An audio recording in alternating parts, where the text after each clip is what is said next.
श्री देवाय नमो विष्णुपदाय कृष्णपृष्ठाय भूतले श्रीमती भक्ति वेदांत स्वामिने इति नामिने नमस्ते सरस्वती देवी गौरवाणी प्रचारिणी निर्विशेषा शून्यवादी पश्चात्देशातारिणी जय श्री कृष्ण चैतन्य प्रभु नित्यानंद श्री अद्वैत गदाधरा श्रीवासादि गौर भक्त वृंदा हरे कृष्ण कृष्ण कृष्ण हरे हरे हरे राम राम राम हरे हरे हरे कृष्ण। श्रीला प्रभुपाद की जय। सर्वने जय श्री कृष्ण। हरे कृष्ण माताजी, धन्यवाद माताजी। हरे कृष्ण, जय श्री कृष्ण सर्वेने। અત્યાર સુધી આપણે 12 અધ્યાય કમ્પ્લીટ કર્યા। શ્રીમદ ભગવદ્ ગીતાના 18 અધ્યાયમાંથી 12 અધ્યાય આપણા કમ્પ્લીટ થઈ ગયા છે। 12 અધ્યાય એટલે કે લગભગ આપણે 67% જેવું કમ્પ્લીટ કરી લીધું। એકવાર ક્વિકલી આપણે જરાક એને જોઈ લઈએ કે શું શું આપણે ઇમ્પોર્ટન્ટ ચીજ 12 અધ્યાયમાં કવર કરી।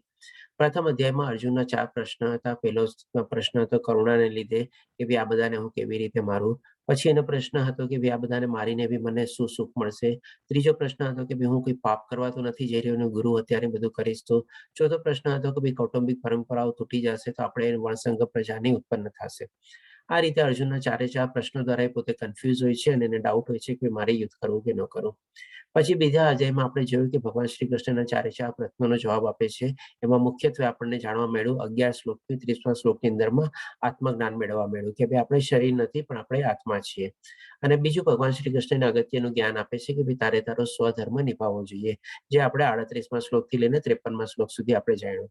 ત્યાર પછી 54 થી 72મા શ્લોક સુધીમાં ભગવાન શ્રી કૃષ્ણ આપણને સ્થિત પ્રજ્ઞ વ્યક્તિની ડેફિનેશન આપે છે જ્યારે અર્જુન પૂછે છે। અને એ 18 શ્લોકમાં આપણે કહી શકીએ કે ભાઈ ગીતાનો સારાંશ આવી જાય છે, એટલે કે આપણે અધ્યાય બીજાને ગીતા સારાંશ તરીકે પણ જાણીએ છીએ। ત્રીજો અધ્યાય કર્મયોગ। કર્મયોગમાં આપણે જાણ્યું કે ભાઈ કર્મ કર્યા વગર છૂટકો છે જ નહીં। માણસે દરેક પરિસ્થિતિમાં કર્મ તો કરવું જ પડશે। ઇવન શ્વાસ લઈએ છીએ તો પણ આપણે કર્મ કરવું પડે છે, કારણ કે મનુષ્યના જીવન નિર્વાહ માટે બી કર્મ તો જરૂરી છે અને શ્વાસ દ્વારા આપણે કરીએ છીએ। અને એની સાથે સાથે આપણે થોડું ઘણું એ બી જાણ્યું કે ભાઈ મનુષ્ય અલગ અલગ કેવા લેવલ્સમાં પોતાની જિંદગી કાઢે છે। કોઈ શારીરિક સ્તર ઉપર, કોઈક વિષય વસ્તુના સુખ માટે, ઇન્દ્રિય સુખ માટે, કોઈક એનાથી આગળ વધીને મનને શાંત કરવા માટે એટલે કે મનસ્થિતિ ઉપર વાપરે છે, પોતે ભૌતિક દુનિયાનું બધું જ્ઞાન ને બધું લે છે એ પ્રમાણે। ત્યાર પછી બૌદ્ધિક સ્તર ઉપર આપણે જોયું કે ભાઈ થોડુંક આધ્યાત્મિક જ્ઞાન મેળવે છે અને એના પછી મેળવ્યા પછી આધ્યાત્મિક સ્તર ઉપર જીવે છે અને એમની પોતાની ભક્તિ માર્ગમાં આગળ વધે છે અને પોતાનું સરસ રીતે જીવન વિતાવે છે। આ રીતે ત્રીજા અધ્યાયમાં આપણે અલગ અલગ સ્તર બી જાણ્યા મનુષ્યના કેવી રીતે જીવવાના હોય છે। ચોથો અધ્યાય જે જ્ઞાન યોગ હતો, જેમાં આપણે બહુ સરસ રીતે જાણ્યું કે ભગવાન શ્રી કૃષ્ણ કેવી રીતે અવતરે છે, ક્યારે અવતરે છે અને શું કામે અવતરે છે, જેના 3 કારણ ભગવાન શ્રી કૃષ્ણે આપણને બતાવ્યા। અને એની સાથે સાથે આપણે થોડું સંક્ષિપ્તમાં વર્ણાશ્રમ વિશે બી જાણ્યું। પછી આવે છે 5મો અધ્યાય। 5મો અધ્યાય ફરીથી કર્મયોગ હતો, જેમાં ફરીથી ભગવાન શ્રી કૃષ્ણ કહે છે કે કર્મનો ત્યાગ નથી કરવાનો, પણ કર્મફળનો ત્યાગ કરવાનો છે, એટલે કે નિષ્કામ કર્મયોગ આપણે કરવાનું છે। અને એની સાથે સાથે આપણને અંતમાં છેલ્લા શ્લોકમાં 29મા શ્લોકમાં ભગવાન શ્રી કૃષ્ણ આપણને એક શાંતિની ફોર્મ્યુલા આપે છે કે ભાઈ તારે એવી રીતે જીવવાનું છે કે ભાઈ બધી ચીજોનો પાલન કરતા હું છું, બધી ચીજો મારા થકી જ છે, બધી ચીજોનો ધારણ કરતા બી હું જ છું અને બધી ચીજોનો ભોગતા પણ હું જ છું। અને એની સાથે સાથે બધા મનુષ્યોને એટલે બધા જીવોનો હિતેચ્છુ પણ હું જ છું। જો આ રીતે આપણે ભગવાન શ્રી કૃષ્ણમાં આપણા કર્મોને આપણે અર્પિત કરીને જીવીએ અને કર્મફળની કોઈ આશા ન રાખીએ, નિષ્કામ કર્મ ઉપર ચાલીએ અને જે મળ્યું એ ભગવાનને આપણે અર્પિત કરીને એમાંથી પ્રસાદ રૂપે ભોગવીએ અને એમ વિચારે કે ભગવાન આપણા માટે જે કરે છે બધું સારું જ કરે છે, તો આપણે આપણું સરસ મજાનું જીવન જીવી શકીએ, એકદમ શાંતિમય જીવન જીવી શકીએ। શકીએ, જે આપણે 29 શ્લોકમાં આપણને પીસ ફોર્મ્યુલા મળી એ રીતે.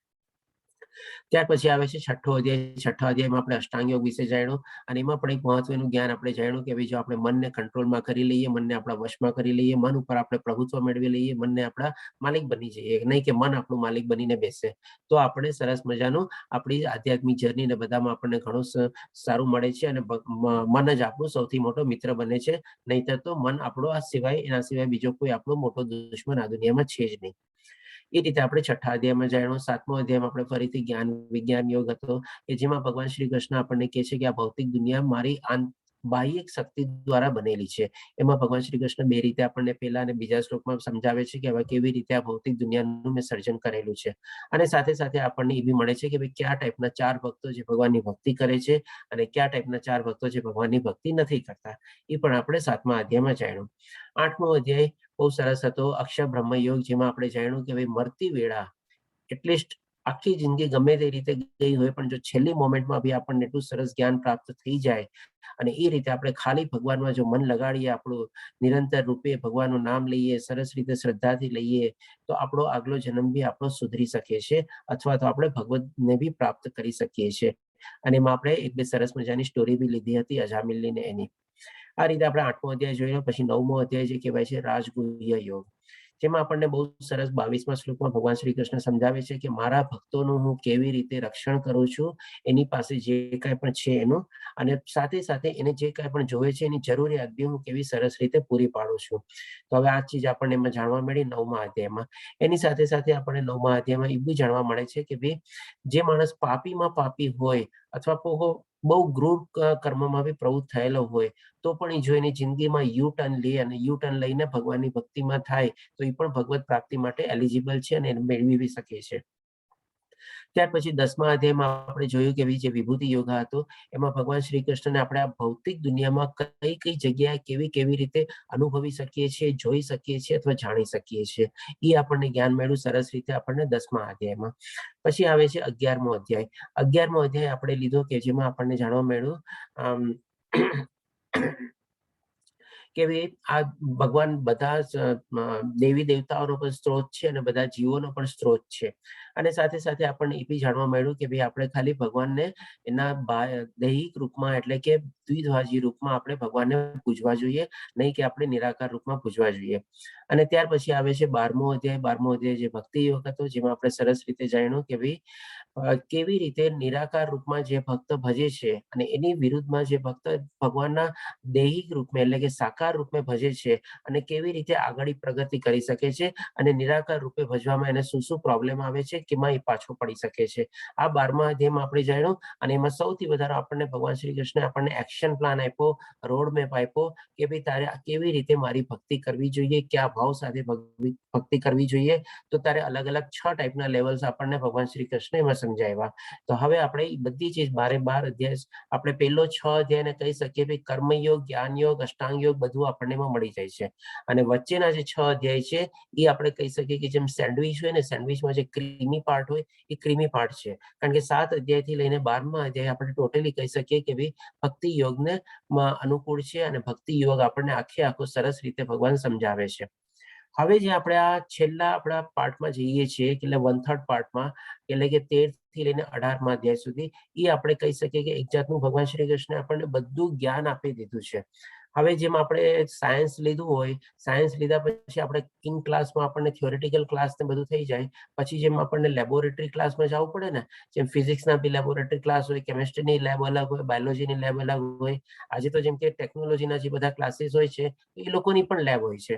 એ લોકોને પણ લેબમાં જવું પડે છે, અને લેબમાં જઈને બધું પ્રેક્ટિકલ નોલેજ ને બધું મળે છે. તો હવે આપણે કહી શકીએ 13મા અધ્યાયથી લઈને 18મા અધ્યાય છે ને, આપણને ભગવાન શ્રી કૃષ્ણ આપણી લેબોરેટરીમાં લઈ જાય છે, અને એમાં બધું આપણને સરસ મજાનું જ્ઞાન આપશે. તેમાં પણ આપણને કેવી રીતે જ્ઞાન મળશે, એ આપણે એકવાર જરાક સંક્ષિપ્તમાં એ બી સમજી લઈએ. સૌથી પહેલા જે 13મો અધ્યાય જે છે, ક્ષેત્રજ્ઞ વિભાગ યોગ, એમાં ભગવાન શ્રી કૃષ્ણ આપણને આપણા શરીર વિશે જ્ઞાન આપશે. એટલે કે ટૂંકમાં કહીએ ને, જે ચીજ આપણને બાયોલોજીમાં ભણવા નથી મળતી, એ ચીજ આપણને આખી શરીરની એનાટોમી ભગવાન શ્રી કૃષ્ણ આપણને અહીંયા સમજાવશે 13મા અધ્યાયમાં.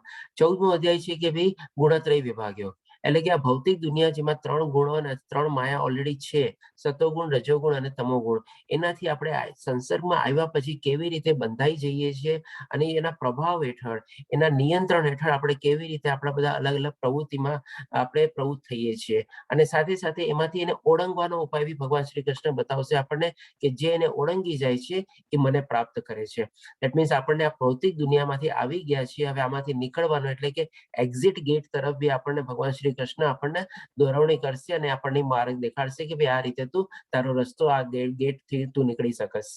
એટલે કે અહીંથી આપણે 14મો અધ્યાય 15મો અધ્યાય તો બહુ જ સરસ છે, પુરુષોત્તમ યોગ, જેમાં ભગવાન શ્રી કૃષ્ણ આપણે પરમ પિતા આપણા પુરુષોત્તમ વિશે આપણને પરમ પુરુષોત્તમ વિશે આપણને જ્ઞાન આપશે અને આપણે જાણી શકશું કે ભાઈ આપણા બધાના પિતાના પિતા જે પરમ પુરુષોત્તમ ભગવાન શ્રી કૃષ્ણ જ છે.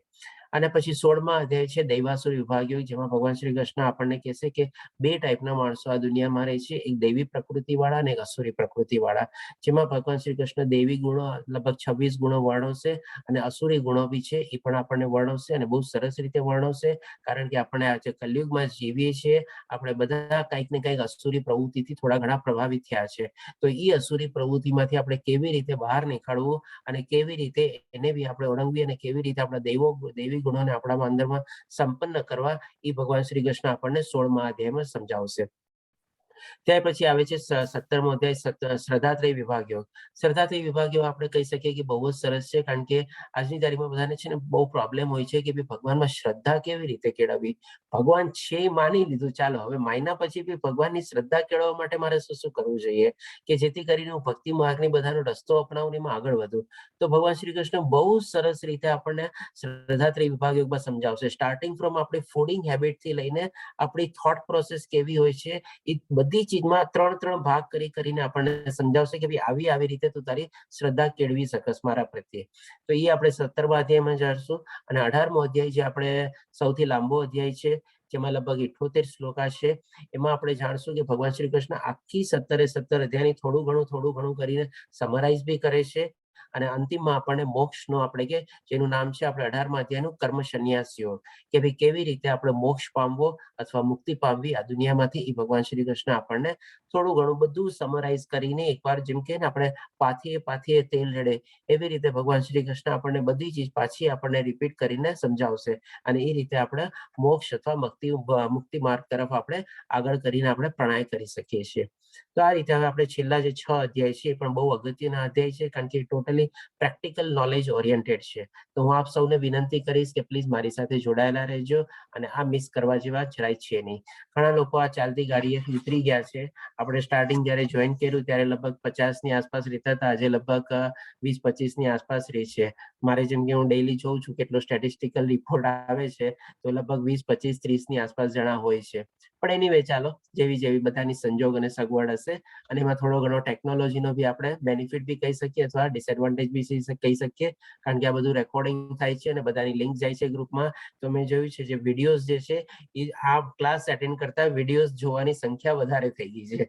તો આપણે કહી શકીએ કે ચાલો થોડું કોક આમાં આવી જાય છે અને કોક એમાં આવી જાય છે, એટલે આપણી જે સંખ્યા છે 50ની ઉપરની 60-70ની ઓલવેઝ મેન્ટેન થાય છે. તો આ રીતે આપણે કરી શકીએ. હવે આપણે જોઈએ આજે 13મો અધ્યાય આપણે શરૂ કરશું શ્રીમદ ભગવદ ગીતાનો 13મો અધ્યાય, જેનું નામ છે ક્ષેત્રજ્ઞ વિભાગ યોગ. આમાં જેમાં ભગવાન શ્રી કૃષ્ણ આપણને ક્ષેત્ર શું છે એટલે કે ફિલ્ડ શું છે અને ક્ષેત્રજ્ઞ એટલે કે ક્ષેત્રને એટલે કે ફિલ્ડને જાણનાર કોણ છે, એ બે વિશે આપણને સમજણ આપશે. એના ઉપરાંત બી આપણને બહુ સરસ આમાં ભગવાન શ્રી કૃષ્ણ જ્ઞાન આપશે આપણા શરીર વિશે અને એ બધા વિશે. એટલે કે શરીર, આત્મા અને પરમાત્મા એ 3 ચીજની આખા સર્કલમાં જ આ અધ્યાય ફરે છે. શરીર શું છે, શરીરને જાણનાર આત્મા શું છે અને શરીર અને બધી આત્માઓને જાણનાર પરમાત્મા કોણ છે, એ રીતે ભગવાન શ્રી કૃષ્ણ આપણને સમજાવશે. તો હવે જ્યારે અર્જુન પ્રશ્ન પૂછે છે આ આપણે કે ભાઈ એક મિનિટ થઈ જાય છે. અર્જુને કહ્યું, હે કૃષ્ણ, હે પ્રકૃતિ તથા પુરુષ ભોગતા, ક્ષેત્ર તથા ક્ષેત્રજ્ઞનો જ્ઞાતા તેમજ જ્ઞાન તથા જ્ઞેય વિશે જાણવા ઈચ્છું છું. પૂર્ણ પુરુષોત્તમ પરમેશ્વર બોલ્યા, હે કુંતી પુત્ર, આ શરીર ક્ષેત્ર કહેવાય છે અને જે આ ક્ષેત્રને જાણનારો છે તે ક્ષેત્રજ્ઞ કહેવાય છે. હવે આ પ્રશ્ન આપણે જયારે લિંક કરીએ કે ગયા અધ્યાયમાંથી કેવી રીતે ઉદ્ભવ્યો, જ્યારે 12મો અધ્યાય આપણે લઈએ છીએ ત્યારે ભગવાન શ્રી કૃષ્ણ આપણને એક શ્લોકમાં કહે છે કે ભાઈ દેહધારી મનુષ્ય માટે એમાં પ્રગતિ કરવી બહુ જ આપણે ડિફિકલ્ટ છે. કોના માટે? તો કે જે નિરાકાર રૂપમાં ભગવાનને પૂજે છે અને ભગવાનની ભક્તિ કરે છે. એટલે કે ભગવાન શ્રી કૃષ્ણ એમાં દેહધારી નો મનુષ્યનો આપણે તરીકે કહે છે. એટલે કે આ શરીર જ્યાં સુધી છે ત્યાં સુધી એવા મનુષ્યને એ ભક્તિ માર્ગ ઉપર એટલે કે નિરાકાર રૂપમાં જે ભક્તિ કરતા હોય એના માટે આગળ વધવું બહુ ડિફિકલ્ટ છે. એટલા જ માટે ભગવાન બે કમ્પેરિઝનના અર્જુનના પ્રશ્નના જવાબમાં કહે છે કે ભાઈ જે આ રીતે સકાર રૂપમાં એટલે કે દેહધારી રૂપમાં મારી ભક્તિ કરે છે એના માટે આગળ વધવું વધારે ઈઝી થઈ જાય છે. એટલે કે આમાંથી હવે અર્જુનને પ્રશ્ન થાય છે કે ભાઈ આ શરીર ને ક્ષેત્ર ને એ બધું શું છે? એટલે ભગવાન શ્રી કૃષ્ણને આ અધ્યાયમાં ઓપનિંગમાં પૂછે છે કે ભાઈ આ બધી ચીજો મને સમજાવો કે ભાઈ જ્ઞાન શું છે, જ્ઞેય શું છે, ક્ષેત્ર શું છે, ક્ષેત્રજ્ઞ શું છે. એટલે અહીંયા ભગવાન શ્રી કૃષ્ણ જવાબ આપે છે કે ભાઈ ક્ષેત્ર એટલે કે આપણું આ ફિલ્ડ. હવે તમે આને કનેક્ટ કરો આપણે અધ્યાય પહેલાનો પહેલો શ્લોક જેમાં ધૃતરાષ્ટ્ર ઉવાચ કરીને છે કે ભાઈ ધર્મ ક્ષેત્રે કુરુક્ષેત્રે સમવેતા યુત્સવ મામકા પાંડવ છે કિંકર સંજય. એ જયારે પૂછે છે ત્યારે ધર્મ ક્ષેત્ર અને કુરુક્ષેત્ર બે વર્ડ વાપરે છે. તો હવે ત્યારે ક્ષેત્ર એટલે કે ત્યાં તો ચાલો માની લો કુરુક્ષેત્રનું મેદાન હતું એટલે કુરુક્ષેત્ર કીધું, પણ ધર્મ ક્ષેત્ર શું? એટલે કે ક્ષેત્ર એટલે કે એક જાતનું ફિલ્ડ. હવે એ જઈને ભગવાન શ્રી કૃષ્ણ આપણને ક્લિયર કરે છે કારણ કે આજે આખું ભૌતિક દુનિયામાં જે આપણે અત્યારે યુદ્ધ લડવાનું છે એ યુદ્ધ આપણે આંતરિક યુદ્ધ છે. આજે કોઈ એવું બેટલફિલ્ડ મહાભારત જેવું યુદ્ધ નથી થવાનું કે બધા જઈને કુરુક્ષેત્રના મેદાન ઉપર ભેગા થશે અને બધા પછી એકબીજા સાથે બાણ ફેંકશે ને બધું કરશે. આજે જે કલિયુગ જે છે એમાં કલિયુગની અંદર આપણી શરીરની અંદર જ ધર્મક્ષેત્ર છે અને શરીરની અંદર જ આપણે કુરુક્ષેત્ર છે. જેટલા દૈવી ગુણો આપણે સંપન્ન કરીએ તો આપણું શરીર બની જાય છે ધર્મક્ષેત્ર, અને જો એને આપણે અસુરી ગુણોથી આપણે સંપન્ન કરીએ તો એ બની જાય છે કુરુક્ષેત્ર. એટલે ભગવાન શ્રી કૃષ્ણ કહે છે અહીંયા કે ભાઈ આજે આપણું શરીર જે છે એ જ એક ક્ષેત્ર છે. ક્ષેત્ર એટલે કે ફિલ્ડ એટલે કે મેદાન. આ રીતે ભગવાન શ્રી કૃષ્ણ કહે છે. અને એ શરીરને જાણનાર કોણ છે? તો કે ક્ષેત્રજ્ઞ. હવે ક્ષેત્રજ્ઞ એટલે કે આપણા શરીરની અંદર જે આત્માનો વાસ છે એ આપણા આખા શરીરને જાણે છે. હવે આ રીતે આપણે આગળ વધીએ કે આના સંદર્ભમાં હજી ભગવાન શ્રી કૃષ્ણ આગળ જવાબ શું આપે છે. ત્રીજા શ્લોકમાં કહે છે કે હે ભારત, એ જાણવું જોઈએ કે હું પણ સર્વ શરીરનો જ્ઞાતા છું. હવે હું પણ એટલે કે શું? ભગવાન શ્રી કૃષ્ણ એટલે કે પરમાત્મા આવી ગયા. એટલે કે પરમાત્માનો અંશ આપણા શરીરની અંદર જે છે આત્મા, એ આપણે આખા શરીરને જાણે છે. આખા શરીરને આપણે ક્ષેત્રને એ જાણે છે અને એ જ છે બધાના અંશને પરમાત્મા. એટલે કે પરમાત્મા જે છે એ આખા સૃષ્ટિમાં જેટલા બી જીવો છે, જેટલામાં બી આત્માનો વાસ થાય છે એ બધાના જ્ઞાતા છે. એટલે કે બધાને જાણે છે. અને આ શરીર તથા તેના જ્ઞાતાને જાણી લેવાને જ જ્ઞાન કહેવામાં આવે છે. એ મારું મંતવ્ય છે. એટલે કે ભગવાન શ્રી કૃષ્ણ ઇસ્ટાબ્લિશ કરી દે છે અહીંયા કે ભાઈ શરીરને જાણવું, શરીરના જ્ઞાતાને જાણવું એ જ જ્ઞાન છે. બાકી કોઈ ચીજ જ્ઞાન છે નહીં. એ હજી આ અધ્યાયમાં ઓર સરસ રીતે ભગવાન શ્રી કૃષ્ણ આપણને સમજાવશે. જ્ઞાનની ઓર ડિટેલમાં આપણને પરિભાષા આપશે કે ભાઈ શેનું નામ જ્ઞાન છે અને બાકી બધું અજ્ઞાન છે. એ રીતે ભગવાન શ્રી કૃષ્ણ પોતે જ કહે છે. તો આ રીતે આપણે અહીંયા જોઈ ગયા કે ભાઈ આપણા શરીરને સૌથી સરસ જાણનાર કોણ છે? તો કે ભાઈ એનો જ્ઞાતા કોણ છે? તો કે ભાઈ આપણો અંદરમાં જે આત્મા જે છે એ જ. આજે આપણે ઘણીવાર આપણી બોડીની સીટી સ્કેન, એક્સરે આ તે બધું કરાવીએ છીએ જ્યારે આપણે કોઈ તબિયત ખરાબ હોય અથવા તો નોર્મલ બોડી ચેકઅપ બી કરાવીએ છીએ. તો ઘણીવાર એમાં તમે જોજો કે ભાઈ કાંઈ આવતું નથી રિપોર્ટમાં, પણ ક્યાંક ને ક્યાંક આપણને એવું લાગે છે કે ના ભાઈ મારું શરીરમાં મને કંઈક પ્રોબ્લેમ લાગે છે. તો એ ઓળખાતું કેમ નથી? કારણ કે આજની તારીખમાં બી એવી કોઈ ટેકનોલોજી બની નથી કે જે આત્મા જે જાણે છે એ બધું એ સીટી સ્કેન અથવા એક્સરે પકડી લે. આપણું એક્સરે અને સીટી સ્કેન ને જે બધું પકડે છે એ આપણે કહી શકીએ કે જેવી નાડી ને આ ને તે ને હાડકા ને આ બધું પકડે છે. પણ એ જે આત્મા જે બધું આપણા શરીર વિશે જાણે છે એના રેઝ હજી સુધી કેચ કરી શકતું નથી. હજી સુધી આપણું સાયન્સ ત્યાં સુધી ડેવલપ થયું નથી. એટલે કે જ્ઞાન અધૂરું છે. આ રીતે આપણે બી એને બી એક બીજો ઇન્ટરપ્રિટેશન બી કાઢી શકીએ. હવે ભગવાન શ્રી કૃષ્ણ અહીંયા કહે છે, જેમ આપણે તમે જોશો અહીંયા આપણે સ્લોલી કરીને કહું છું, જેમ કે આ એક ક્ષેત્ર આવી ગયું, એક એગ્રીકલ્ચરલ ફિલ્ડ તરીકે આપણે એક્ઝામ્પલ લઈએ. હવે આ એગ્રીકલ્ચરલ ફિલ્ડ હોય એને સૌથી વધારે જાણનાર કોણ હોય? તો કે એનો નાનકડો તમે જોજો અહીંયા માણસનો તમારે ફોટો પ્રગટ થશે કે ભાઈ એનો જે માળી હોય અથવા એનો જે રખેવાળ હોય અથવા જેની જે જમીન હોય જેમાં ખેતી કરતો હોય એ જાણતો હોય. હવે એ આ બધા જ્ઞાતાને જે છે એટલે કે આપણા શરીરની અંદર શરીર ક્ષેત્ર થઈ ગયું એટલે કે આપણું એગ્રીકલ્ચર ફિલ્ડ થઈ ગયું. એનો જ્ઞાતા કોણ? તો કે એની અંદર જે આત્માનો વાસ છે એનો જ્ઞાતા છે, એ એને જાણે છે. હવે આ જે જ્ઞાતા છે એટલે કે જેટલા જીવ છે, જેટલા આત્મા છે, એ બધાને કોણ જાણે છે? તો કે સૌથી ઉપરમાં જે પરમેશ્વર બેઠો છે એ બધા જ્ઞાતાનો બી જ્ઞાતા છે. એટલે કે બધા શરીર અને બધા શરીરના જ્ઞાતાને પણ ઈ જાણે છે. આ રીતે આપણે પિક્ટોરિકલ રિપ્રેઝન્ટેશન છે જે આપણે પહેલા, બીજા અને ત્રીજા શ્લોકમાં કવર કર્યું. હવે આ એક 5મો શ્લોક થોડોક તમને એવો લાગશે કે ભાઈ આ અહીંયા કેવી રીતે આમ આવી ગયો. તો આમાં ભગવાન શ્રી કૃષ્ણનો કહેવાનો મતલબ છે કે વિભિન્ન ઋષિઓએ વિભિન્ન વૈદિક ગ્રંથોમાં કાર્યના ક્ષેત્ર તથા કાર્યોનો જ્ઞાતાના જ્ઞાનનું વર્ણન કર્યું છે. હવે એ ટાઈમમાં બી છે ને ઘણા બધા શાસ્ત્ર ને વેદો, ઉપનિષદ ને બધું છે ને હતા. અને જે સૌથી વધારે મેઇન આપણે વેદ વ્યાસ મુનિએ જે લખેલા હતા એ ઓરિજિનલ હતા. પણ એ ટાઈમમાં બી ઘણા બધા એવા માણસો હતા જે પોતપોતાનું અલગ અલગ ટાઈપનું ઇન્ટરપ્રિટેશન કરતા, અલગ અલગ એનું મિનિંગ કાઢતા. કારણ કે જે ભાષામાં બધા લખાયેલા હતા એ બહુ ગુપ્ત ભાષા હતી અને એ ભાષા સમજવી પણ બહુ, જેને પૂરેપૂરું જ્ઞાન મેળવેલું હોય અથવા તો એ ટાઈપની સ્મૃતિ થઈ હોય અથવા તો એ ટાઈપની એને સ્તુતિ થઈ હોય એ લોકો જ સમજી શકે. સ્મૃતિ અને શ્રુતિ એ બે ચીજ છે. તો જેને આ જ્ઞાન બધું મેળવેલું હોય એ લોકો જ ભાષાને સમજી શકતા અને એનો સાચો અર્થ કાઢી શકતા. હવે જેને ન સમજાય ને એ પોતાના હિસાબે અર્થ કાઢી લેતા, કારણ કે એ પોતે અર્થ કાઢીને પોતે મોટા પંડિત બની જતા. હવે એ જાણે છે કે ભાઈ હું જેને કહીશ એ સમજવાનું છે નહીં, તો પછી ચાલ ને હું મારી ભક્તિ ચલાવું. એટલે એ રીતે ઘણા બધા એવા પોતપોતાના બધાના મંતવ્યો આપ્યા હતા. એટલા માટે અહીંયા કહેવાનું છે કે વિભિન્ન વૈદિક ગ્રંથોમાં કાર્યના ક્ષેત્ર અને કાર્યના જ્ઞાતાનું વર્ણન કરવામાં આવેલું હતું. પોતપોતાનું ઇન્ટરપ્રિટેશન કરીને કર્યું હતું. તે ખાસ કરીને વેદાંત સૂત્રમાં કાર્યકરણના સર્વ ઉદ્દેશ સહિત પ્રસ્તુત કરવામાં આવ્યું છે. હવે જયારે વેદ વ્યાસ મુનિ આ બધું જોયું ને ત્યારે એને શું કર્યું કે ભાઈ એ વેદાંત સૂત્રોનું રચના કરી.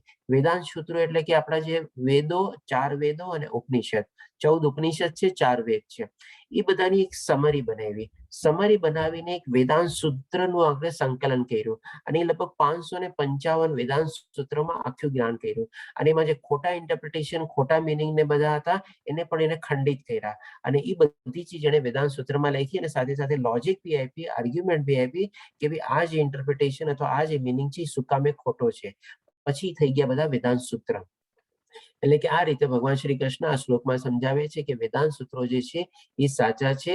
જે સાચો અર્થ એનો જે છે એમાં આપણે અટકાયેલો છે એમાં અથવા એમાં વર્ણવેલો છે. એટલે આજે કોઈએ પણ જો એ વેદ વ્યાસ મુનિની જે શિષ્ય ગુરુ શિષ્ય પરંપરા બધું ચાલતું હોય એને જો ફોલો કરતા હોય તો જ આપણે કહી શકીએ ભાઈ સાચું શાસ્ત્રને ફોલો કરે છે. બાકી નહીં તો આજની તારીખમાં ઘણા એવા ભગવાન થઈને બેઠા છે કે જે પોતાનું મન ઘડત મિનિંગ કરે છે અને પોતે ભક્તિ ચલાવે છે પોતાની. આ સંદર્ભમાં આપણે આ શ્લોક અહીંયા લેવામાં આવ્યો છે. આપણે જયારે લેવલ 2 કરશું ત્યારે લેવલ 2 માં બી આપણે ઈશો ઉપનિષદના 2 થી 3 મંત્રો છે કે જેનો આ બધાનું આપણને એમાં જાણવા મળશે.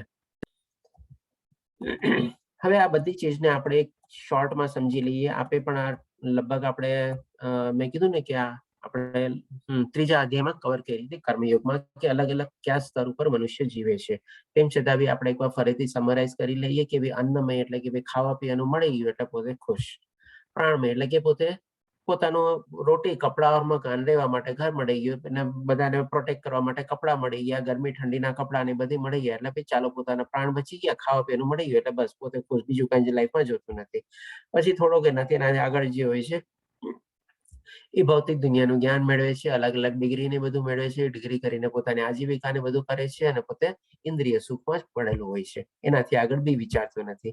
હવે એનાથી આપણે જે હોય છે વિજ્ઞાન મેળવે. વિજ્ઞાન એટલે કે વિશેષ જ્ઞાન. વિશેષ જ્ઞાન એટલે કે શેનું જ્ઞાન? તો કે આત્માનું જ્ઞાન અને ભૌતિક જ્ઞાન અને આધ્યાત્મિક જ્ઞાન એ બધું નો ડિફરન્સ બી સમજી જાય છે કે ભૌતિક જ્ઞાન શું છે, આધ્યાત્મિક જ્ઞાન શું, એનો ડિફરન્સ સમજ્યો અને આધ્યાત્મિક જ્ઞાનમાં કેવી રીતે આગળ વધવું એનો પણ એને રસ્તો મેળવવાની કોશિશ કરે છે. એટલે કે વિજ્ઞાનમય હવે થઈ ગયો અને એ બધું જ્ઞાન મેળવ્યા પછી એને એપ્લાય કરવાની કોશિશ કરે છે.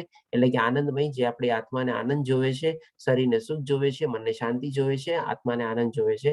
એટલે એના તરફ એટલે આત્માને સેટિસ્ફાય કરવા માટે એ રસ્તા ઉપર આગળ વધે છે. અને આત્માને સેટિસ્ફાય કરવાનો રસ્તો શું છે? તો કે ભાઈ ભગવાનની ભક્તિનો. એટલે એ રીતે ભગવાનની ભક્તિ તરફ આગળ વધે છે અને એ પણ શું કામે વધે છે? કારણ કે જાણી ગયું છે કે ભાઈ મારા જીવનનું લક્ષ્ય શું છે? તો કે ભાઈ ભગવાનની પ્રાપ્તિ. બાકી આ બધી ભૌતિક દુનિયાને બધામાંથી મને કોઈ જાતનું કોઈ સુખ મળવાનું નથી. પરમાનન્ટ સુખ, ક્ષણિક સુખ મળશે પણ એનો કોઈ અંત છે નહીં. આ રીતે માણસ અલગ અલગ પોતાના લેવલ્સ ઓફ લિવિંગ તરીકે જીવે છે, જે આપણે ત્રીજા અધ્યાયમાં એકવાર આપણે સમજી ગયા હતા સરસ રીતે. હવે આપણને અહીંયાથી આપણી બોડીની એનાટોમીની બધું શરૂ થાય છે, જે ભગવાન શ્રી કૃષ્ણ આપણને સમજાવે છે. પેલા 6થા અને 7મા શ્લોકમાં ભગવાન શ્રી કૃષ્ણ બે શ્લોકમાં આપણને સમજાવે છે કે આપણું જે શરીર બનેલું છે 31 તત્વોનું બનેલું છે, એમાં વ્યક્ત છે અને અવ્યક્ત બંને આવી જાય છે. એટલે કે ફિઝિકલ એક્ઝિસ્ટન્સ જેનું છે એ, અથવા તો ફિઝિકલ એક્ઝિસ્ટન્સ જેનું નથી, અથવા તો ટેન્જિબલ જેને આપણે ફિઝિકલી રીતે જોઈ શકીએ, અનુભવી શકીએ, અને ઇનટેન્જિબલ એટલે કે આપણે ખાલી એને ફીલ કરવાનું હોય છે અથવા એવી રીતે મહેસૂસ કરવાનું હોય છે. આ રીતે ભગવાન શ્રી કૃષ્ણ 6થા અને 7મા શ્લોકમાં આપણે સમજાવે છે. તો આપણે પણ 31 તત્વો સમજી લઈએ. સૌથી પહેલા આપણે નોટિંગ કરવું હોય તો આપણે કરી શકો છો કેવી રીતે 31 તત્વો આવ્યા. સૌથી પહેલા 5 મહાભૂતો. 5 મહાભૂતો એટલે આપણે જાણીએ છીએ ઓલરેડી 7મા અધ્યાયમાં આપણે સરસ રીતે ડિસ્કસ કરી ગયા હતા. આપણે સૌથી પહેલા આપણે આકાશ, પછી આપણે વાયુ, પછી આપણે અગ્નિ, પછી જળ અને પછી ધરતી એટલે કે પૃથ્વી. આ 5 મહાભૂતો. પછી આવે છે મિથ્યા અહંકાર એટલે આપણો ઈગો, બુદ્ધિ એટલે કે આપણી વિઝડમ, અવ્યક્ત. અવ્યક્ત એટલે કે ભૌતિક દુનિયામાં જે 3 ત્રિગુણી માયા જે છે, સતોગુણ, રજોગુણ, તમોગુણ, એને 3 in 1 આપણે કહી શકીએ. એટલે કે જે અવ્યક્ત છે, આપણે એને જોઈ શકતા નથી પણ ઇટ ઇઝ ઓલરેડી ધેર, એટલે અવ્યક્ત. પછી આપણે 10 ઇન્દ્રિયો. 10 ઇન્દ્રિયો એટલે કેવી રીતે? તો કે 5 કર્મેન્દ્રિયો અને 5 જ્ઞાનેન્દ્રિયો. 5 જ્ઞાનેન્દ્રિયો આપણે સરસ રીતે જાણીએ છીએ.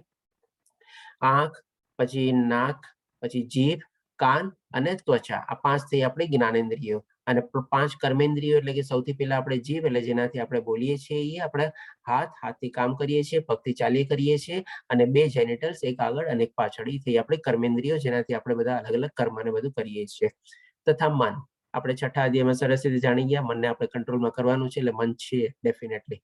પછી આવે છે 5 ઇન્દ્રિય વિષયો. હવે આપણી જે જ્ઞાનેન્દ્રિયો જે છે, એ બધાના એક એક સબ્જેક્ટ હોય છે, એને કહેવાય છે આપણે ઇન્દ્રિય વિષયો. આંખને શું હોય છે? તો કે બધું ભૌતિક ચીજોમાં બધું જોવામાં ઇન્ટરેસ્ટ હોય છે. આને જો, ઓલાને જો, આને મળું, ઓલાને મળું, આ જગ્યાએ જાઉં, આ જગ્યાએ જાઉં. પછી કાનને શું? બધું સાંભળવાનું હોય, મ્યુઝિક સાંભળું, આ સાંભળું, ઓલું સાંભળું, આ સાંભળું, ઓલાએ શું કીધું, આએ શું કીધું, બધાની વાતો સાંભળે એવી રીતે. પછી આવે છે આપણે તો નાકથી આપણે બધા શ્વાસને લઈએ છીએ, અને શ્વાસની સાથે સાથે આપણે સુગંધ અને દુર્ગંધ બી આપણે કરીએ છીએ. એટલે કે આ સ્મેલ સારી છે, ઓલી સ્મેલ ખરાબ છે, આ ખાવાની સ્મેલ આવે છે, આ સ્મેલથી આપણે આ ચીજ હોવી જોઈએ. ઘણા લોકો સ્મેલથી પારખી જાય છે કે આ ટાઈપનું ખાવાનું બનતું હશે કે કઈ હોઈ શકે. પછી આપણે આવે છે જીભ, જેમાંથી આપણે બધું ખાવાનું ગ્રહણ કરીએ છીએ અને પાણી પીએ છીએ, બધું આવી ગયું. 4 રીતે આપણે લઈએ છીએ, પણ આપણે આગલા અધ્યાયમાં બધામાં જોશું કે આપણે કેવી રીતે બધું કરીએ છીએ. અને ત્વચા, જેનાથી આપણે ઠંડી, ગરમી ને બધાને આપણે મહેસૂસ કરીએ છીએ. આ બધા થઈ ગયા આપણા ઇન્દ્રિયના વિષયો. પછી આવે છે આપણે આ 7 આપણે છે, આપણે કહી શકીએ ને વિકાર, કે ભાઈ શું છે? ઈચ્છા. સૌથી પહેલા આપણને ઈચ્છા થાય છે, મારે આમ કરવું. દ્વેષ. પછી સુખ. દ્વેષ એટલે કે આમ કોઈ જેલસી ટાઈપનું કે કાંઈ બી આપણે કહી શકીએ. મળી ગયું તો ઠીક છે, ન મળ્યું તો ક્રોધ અને દ્વેષ ને બધું આવ્યું, રાગ આવ્યું, એ બધું. પછી બધું થાય એટલે કે આપણા મનમાં સુખ અને દુઃખ જન્મે. સુખ અને દુઃખ એટલે કે સંઘાત. સંઘાત શેનો? તો કે ભૌતિક દુનિયાનો, અને ભૌતિક દુનિયાની સાથે સાથે આપણી જે ઇન્દ્રિયો બધા વિષયો તરફ આકર્ષણ, એ બધાનો આપણે સંઘાત કેળવીએ. પછી આવે છે ચેતના. ચેતના એટલે કે આપણે ફિલિંગ્સ. જ્યારે આપણે એને આપણે ઇન્દ્રિયના વિષયોથી આપણે આકર્ષિત થઈએ, જો આપણે એમાં આપણી ફિલિંગ્સ એટેચ કરીએ તો આપણે એમાં પ્રવૃત્ત થઈએ છીએ, મેળવવા અથવા નહીં મેળવવા. પણ જો આપણે આપણી ફિલિંગ્સ એમાં એટેચ ન કરીએ, એટલે કે આપણે એનાથી બહાર નીકળી જઈએ, ત્યાં ને ત્યાં જ આપણે કહે છે ને, એટલે એક શ્લોકમાં આવ્યું હતું કે મનને શરૂઆતમાં જ આપણે કાબુમાં કરવાનો છે. જો ત્યાં જ આપણે બધી આપણી ઈચ્છાઓને મારી દીધી, તો પછી આપણે ફિલિંગ્સની બધી એટેચ કરવાની નથી. અને પછી એક આવે છે જે ધૈર્ય. મળી ગયું તો ઠીક છે, તો આપણે ઓકે, ખુશ. ન મળ્યું તો જો ક્રોધ કર્યો તો આપણે ધૈર્ય ગુમાવી બેઠા. એટલે કે જસ્ટ આપણે દ્વેષ અને રાગ અને દ્વેષનું ઓપોઝિટ આપણે ધૈર્ય કહી શકીએ. આ સર્વેને એટલે કે અહીંયા તમે કાઉન્ટ કરી શકો છો, ટોટલ 31 એલિમેન્ટ થઈ ગયા હશે. આ સર્વેને સંક્ષેપમાં કાર્યના ક્ષેત્ર તથા તેમની આંતરક્રિયાઓ વિકાર કહેવામાં આવે છે. એટલે આ બધા જે 7 ટાઈપના જે આપણા ફિલિંગ્સ જે છે ને, એ બધા એક ટાઈપના વિકાર છે. આપણે અને એનાથી જ આપણે બધા અલગ અલગ પ્રવૃત્ત થઈએ છીએ, અને પ્રવૃત્ત થયા પછી બી આપણે એના અગેન્સ્ટમાં આપણે રિએક્શન આપીએ છીએ, ફિલિંગ્સ આપીએ છીએ કે કેવી રીતે આ બધું થયું, આમ થયું, તેમ થયું, એવું બધું. એટલે કે આ બધા કાર્યક્ષેત્ર અને તેમની આંતરક્રિયા આમ થાય તો આમ થાય તો આમ થાય તો આમ, ઓલું થાય તો આમ, એ બધી આપણે કનેક્ટેડ બધું કરીએ છીએ. ઓલા આમ કરી દીધું આમ થયું, આમ કરી દીધું આમ થયું. એ રીતે બધાના વિકાર આપણે ઉત્પન્ન થાય છે. એટલે કે હવે આપણે જો સમરાઇઝ કરવું હોય તો આ સમરાઇઝ પ્રગટ છે કે અપ્રાગટ્ય પ્રધાન એટલે 3 સ્થિતિઓ, સત્વ, રજોગુણ, તમોગુણ, ઈચ્છા, નફરત, સુખ, તકલીફ, આ બધી સ્થૂળ શરીર સાથે 5 મહાન તત્વોની ક્રિયા પ્રતિક્રિયાઓ, આ આંતરક્રિયાઓ સમજાવવા માટે એને થોડું બહુ સરસ રીતે ડિવાઈડ કરેલું છે. અને જીવનનું લક્ષણ એટલે કે ચેતના અને પ્રતીતિઓ એટલે કે આપણે ફિલિંગ્સ અને ઇમોશન્સ. હવે ભગવાન શ્રી કૃષ્ણ આપણને 8માંથી 12મા શ્લોકમાં કહે છે, ઇવન આ ટાઈપની એનાટોમી આપણને બાયોલોજીમાં બી ભણવા નથી આવતી, કોઈ આપણને આ ચીજ સરસ રીતે બધું સમજાવતું નથી. હવે 8માંથી 12મા શ્લોક અંદરની અંદર ભગવાન શ્રી કૃષ્ણ આપણને શું જ્ઞાન છે ને એ સમજાવશે, અને આના સિવાય બધું અજ્ઞાન છે ભગવાન શ્રી કૃષ્ણ એકદમ સરસ રીતે કહે છે. તો આ ટોટલ લગભગ આપણે 21 ગુણો છે જે ભગવાન શ્રી કૃષ્ણ કહે છે કે આ જ બધું જ્ઞાન છે. આ પણ તમે કાઉન્ટ કરી શકો છો, અહીંયા 21 આવશે. સૌથી પહેલા વિનમ્રતા, દંભ વિહીનતા એટલે કે દેખાડો નહીં કરવાનો, શો ઓફ નહીં કરવાનો. વિનમ્ર એટલે કે શાંત, પોલાઇટ એ રીતે રહેવાનું. અહિંસા, અહિંસાનો 2 મતલબ છે, એક તો કે ભાઈ આપણે દરેક જીવો પ્રત્યે સમત્વ ભાવ કેળવવાનો અને જીવોની હિંસા નહીં કરવાની. આ એક આપણે થઈ ફિઝિકલ અહિંસા. અને હજી એક આવે છે બીજી ટાઈપની અહિંસા. મિનિંગ શું છે કે ભાઈ કોઈ બી માણસ ભક્તિ માર્ગ ઉપર ચાલતો હોય તો એનામાં આપણે વિઘ્ન નહીં પાડવાના, અડચણો નહીં પાડવાનું, એને ઓપોઝ નહીં કરવાનો, એને રોકવાનો નહીં, એને ટોકવાનો નહીં. એ પણ એક જાતની અહિંસા જ કહેવાય છે. આથી આપણે બીજી ટાઈપની અહિંસા. સહિષ્ણુતા એટલે થોડો ટોલરન્સ હોવું જોઈએ. સરળતા, સિમ્પ્લિસિટી, સદગુરુનો આશ્રય, કોઈ ગુરુને આપણે પદે સ્વીકારવાનું, એની પાસેથી જ્ઞાન મેળવવાનું. પવિત્રતા, સ્થિરતા, સ્ટેબિલિટી, આત્મસંયમ, ઇન્દ્રિય તૃપ્તિના વિષય. ત્યાં બધાને મ્યુટ કરી દઉં છું. ઓકે, પ્લીઝ આ બધાને મ્યુટ કરી દેજો પોતપોતાને. ઇન્દ્રિય તૃપ્તિના વિષયનો ત્યાગ, મિથ્યા અહંકારનો અભાવ. ડેફિનેટલી આ દંભવિહીનતા અને મિથ્યા બંને આપણે થોડા ઘણા કનેક્ટ કરી શકીએ, કારણ કે જ્યાં દંભવિહીનતા હોય ત્યાં જ ઈગો પ્રોબ્લેમ હોય, અને જેવો ઈગો પ્રોબ્લેમ વયો જાય, શો ઓફ કરવાનું બી મટી જાય. જન્મ, મૃત્યુ, જરા, વ્યાધિ ને અનિષ્ટની અનુભૂતિ. જાણી જાય કે ભાઈ આ તો મૃત્યુલોક છે, ફરીથી આમાં આવવું જ પડશે. તો માની લો જન્મ, મૃત્યુ, જરા, વ્યાધિમાંથી પાસ થવું પડશે અને એની મુક્તિ મેળવવા માટે પ્રયાસ કરવા. વૈરાગ્ય એટલે કે ભાઈ એક લાઈફમાં એક સ્ટેજ પછી ડેફિનેટલી વૈરાગ્ય ઉત્પન્ન થવો જરૂરી છે, તો જ આપણે થોડું ઘણું આપણે ભક્તિ માર્ગ ઉપર આપણે સરસ રીતે એમાં આપણે આપણું પ્રોગ્રેસ કરી શકીએ. અને એ પણ આપણે આપણા શાસ્ત્ર પ્રમાણે બધું એ પણ ડિસ્ક્રાઇબ કરેલું છે. આશ્રમ લેવલ જે બધા જે છે, બ્રહ્મચર્ય, ગ્રહસ્થ, વનપ્રસ્થ, સંન્યાસ. બાળકો, પત્ની, ઘર તથા અન્ય વસ્તુઓથી મમતામાંથી મુક્તિ. આ ચીજ બહુ સરસ સમજવા જેવી છે કે ભાઈ બાળકો, પત્ની, ઘર તથા અન્ય વસ્તુઓની, આપણે અન્ય વસ્તુઓ તો ચાલો હજી છોડી દઈએ, આપણા જનરેશન બધું હટી ગયું, પણ આજે બાળકો, પત્ની, ઘર એમાંથી મમતામાંથી મુક્તિ. આનો મતલબ શું છે કે ભાઈ આપણે છે ને બધા પ્રત્યે એફેક્શન રાખવાનું છે, પણ શું એને એટેચમેન્ટ નથી રાખવાનું. એટલે એ રીતે આપણે સેન્સમાં લેવાનું છે કે ભાઈ આપણે બધા પ્રત્યે પ્રીતિ હોય, આપણે પ્રેમ હોય, બધું હોય, બરાબર છે, એટલે કે એફેક્શન હોય, લવ હોય, બધું હોય. પણ હવે એની સાથે આપણે છે ને પૂરેપૂરા આપણા અનાસક્ત થઈ જઈએ આપણે, અને એમાં પૂરેપૂરા આપણે એટેચ થઈ જઈએ, તો આપણી ભક્તિ માર્ગમાં ક્યારેક ક્યારેક આપણને વિઘ્નરૂપ બની શકે, અને મોટે ભાગે બને બી છે. તો અમુક લેવલ પછી આપણે તો આસ્તે આસ્તે થોડું ડિટેચ થવાનું છે. અને બધી જેમ કે આપણે દીકરા દીકરીઓ મોટા થાય, એના સગપણ વપણ થઈ ગયા, અથવા એને નલાને થઈ ગયો, તો ભાઈ હવે તું તારા રસ્તે, હું મારા રસ્તે. આપણે ત્યાંનો છે ને સ્વામિત્વ ભાવ નથી કેળવવાનો. મેં મારો દીકરો છે એને મોટી કર્યો, હવે એની વહુ આવશે, મારી સેવા કરશે, આવો ટાઈપનો ભાવ લાવીએ છીએ ને, ત્યાં જ આપણું એટેચમેન્ટ બંધાઈ ગયું છે. મારી દીકરી, મારી દીકરી.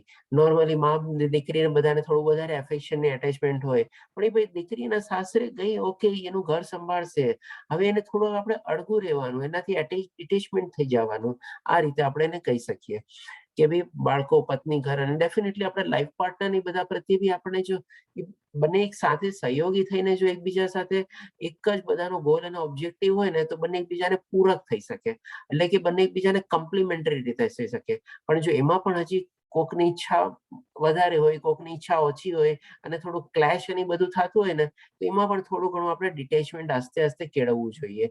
કારણ કે કાં તો આપણે એ આપણા લાઈફ પાર્ટનરને આપણા તરફ વાળવાનું કોશિશ કરવાની, વળે તો ઠીક છે, વેલ એન્ડ ગુડ, ન મળે તો આપણે થોડુંક અળગું થવાનું, ડિટેચ થવાનું. એમ નથી કહેતો કે છૂટાછેડા લેવાના, પણ એવી રીતે કે ભાઈ આપણે શું, ઓકે ભાઈ ઠીક છે, એને પણ સમજાત ભાઈ આસ્તે આસ્તે એ રીતે આપણે. તો આ એનો સેન્સ છે, મિનિંગ છે કે ભાઈ બાળકો, પત્ની અને ઘર આ બધાથી આપણે ડિટેચમેન્ટ કેળવવાનું છે. એટેચમેન્ટ ક્યારેય નથી કેળવવાનું. એફેક્શન હંમેશા હોય તો બરાબર છે.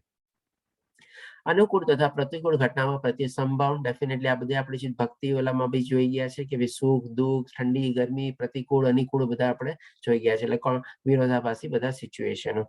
મારા પ્રત્યે નિરંતર અનન્ય ભક્તિભાવ, એકાંતવાસની ઈચ્છા, સામાન્ય જનસમૂહથી અલિપ્ત હોવું. હવે આ બંને ચીજ આપણે કહી શકીએ ભાઈ સાયમલ્ટેનિયસલી ચાલી શકે. એકવાર એકાંતવાસની ઈચ્છા થઈ ગઈ તો ડેફિનેટલી આપણે પબ્લિકની બધાથી ઓલરેડી થોડા ડિટેચ થઈ ગયા. આત્મ સાક્ષાત્કાર મહત્વનો સ્વીકાર અને પરબ્રહ્મની તાત્વિક શોધ. એટલે કે હંમેશા પ્રયાસ કરવો જોઈએ આત્મ સાક્ષાત્કાર કરવાનો. કે ગમે તેટલો આપણે પ્રયાસ કરશું ને એ આપણને એક ને એક દિવસે આપણી આત્મા છે ને આપણને બહુ દયાળુ છે અને બહુ પ્રેમાળ છે અને બધાનું રક્ષણ કરે છે, બધાનું હિતેચ્છુ છે. આપણે 5મા અધ્યાયના 29 જાણી ગયા છે. એ ડેફિનેટલી આપણને સાથ આપવાની ને આપવાની જ છે. કારણ કે આપણે પ્રયાસ કોઈ દી આપણા ફેલ થતા જ નથી. તો એ રીતે જો આપણે એને મહત્વ સમજીને આપણે એને પ્રાધાન્ય આપીએ અને ઇમ્પોર્ટન્સ આપીએ તો ડેફિનેટલી આપણી આત્મા આપણને એક દિવસ આંગળી પકડીને આપણો મોક્ષ અથવા મુક્તિ કરાવવાની છે, જે પ્રમાણે અર્જુનને કરાવી. અને નહીં થાય તો પછી એના પ્રમાણે સાક્ષી તરીકે અલગ બેઠી રહેશે. જા તારે રસ્તે, તારે જેમ કરવું એ કરતું. અને પરમ બ્રહ્મની તાત્વિક શોધ, આ બધાને હું જ્ઞાન તરીકે ઘોષિત કરું છું. એકદમ ડિક્લેર કરીને કહી દે છે. અને આના સિવાય જે કંઈ છે તે બધું અજ્ઞાન છે. લ્યો આવી ગયું બધું. આપણી બધી પીએચડી ડિગ્રી સુધી બધી બેકાર. કોઈ જાતનું જ્ઞાનનો કોઈ મતલબ છે જ નહીં, કારણ કે બધું ટેમ્પરરી છે. અમુક લેવલ પછી તો આપણે જે ભણ્યા હોય છે ને એ પણ આપણને યાદ બી નથી હોતું, ખબર નથી હોતી, કારણ કે એપ્લાય લાઈફમાં નથી થતું, એટલે આપણે બધું ભૂલી ગયા. તો આ રીતે આ બધું અજ્ઞાન છે. ગમે તેટલી તમે અહીંયાની ડિગ્રી મેળવી લો, એક અમુક લેવલ પછી આપણને કોઈ ડિગ્રી કે કાંઈ કામમાં નથી આવવાનું. થોડું ઘણું આપણને હશે ત્યાં સુધી આપણને કમાવીને આપી દેશે, આ બધું કરી લીધું, પણ પછી એ ડિગ્રી બી આપણને કોઈ કામમાં નથી આવવાની. એમ થાય કે છોડ ને આ બધી ડિગ્રી. પહેલા આપણને બહુ મોટો શોખ હોય આપણા વિઝિટિંગ કાર્ડમાં આ ડિગ્રી, ઓલી ડિગ્રી, તે ડિગ્રી લખાવાનું. પછી એક સમય આવે પછી શું હવે વિઝિટિંગ કાર્ડ છપાવવો હોય. વિઝિટિંગ કાર્ડ સુધા આપણે છોડી દઈએ છીએ અને એમ માનીએ છીએ કે ના ભાઈ આ બધું તો બેકાર છે. જ્યારે બધું રિયલાઇઝ થાય છે ને ત્યારે આપણને બધું સમજાય છે કે ના બધું એકચ્યુઅલી અજ્ઞાન જ છે. સાચું જ્ઞાન તો આ બધું જ છે આપણે. અને એ જ્ઞાન જેટલું કેળવીએ આપણો આગલો જન્મ સુધે, અને ઘણી વાર તો આ જન્મમાં આપણને આત્મ સાક્ષાત્કારને થઈ જાય, એનાથી વધારે સારું કોઈ ચીજ છે નહીં. બહુ ઇમ્પોર્ટન્ટ સ્લાઇડ છે. અને આજના સંદર્ભમાં હું કહું છું ને કે ભાઈ આપણા બાળકોને ને બધાને આપણે જો સાચી કેળવણી અને સાચા સંસ્કાર આપવા હોય ને તો આ બધી ચીજ આપણે એને શીખવાડવી જોઈએ. આપણે એને સમજાવવી જોઈએ કે બેટા આ બધું જે તું કરસ ઠીક છે, અત્યારના હિસાબે બરાબર છે તું કરતો, પણ side by side the back of the mind દિવસમાં 15 મિનિટ, અડધી કલાક, જે પ્રમાણે ટાઈમ મળે આમાં તું તારું કન્ટિન્યુ રાખ આસ્તે આસ્તે. અને તને પોતાની જ્યારે લાગે કે હવે બધું થઈ ગયું છે એ ટાઈમ તો થોડો થોડો વધારતો જા.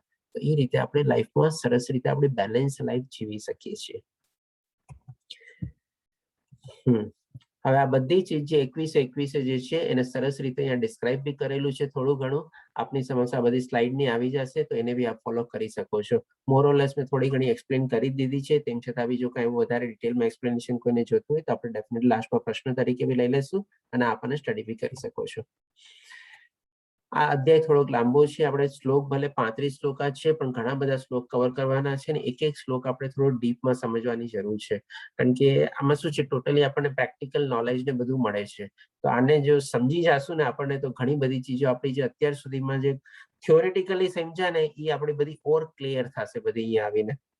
એટલા માટે કદાચ હું 5-10 મિનિટ આપની વધારે લઉં આ અધ્યાયમાં, તો પ્લીઝ મારી સાથે જોડાયેલા રહેજો. હવે 13મા શ્લોકમાં ભગવાન શ્રી કૃષ્ણ કહે છે, હવે હું જ્ઞેય વિશે કહીશ કે જે જાણીને તું બ્રહ્મ નિત્ય આસ્વાદન કરી શકીશ. આ બ્રહ્મ અથવા આત્મા અનાદિ છે તથા મારે આધીન છે. તે આ ભૌતિક જગતના કાર્યકરણથી પર છે.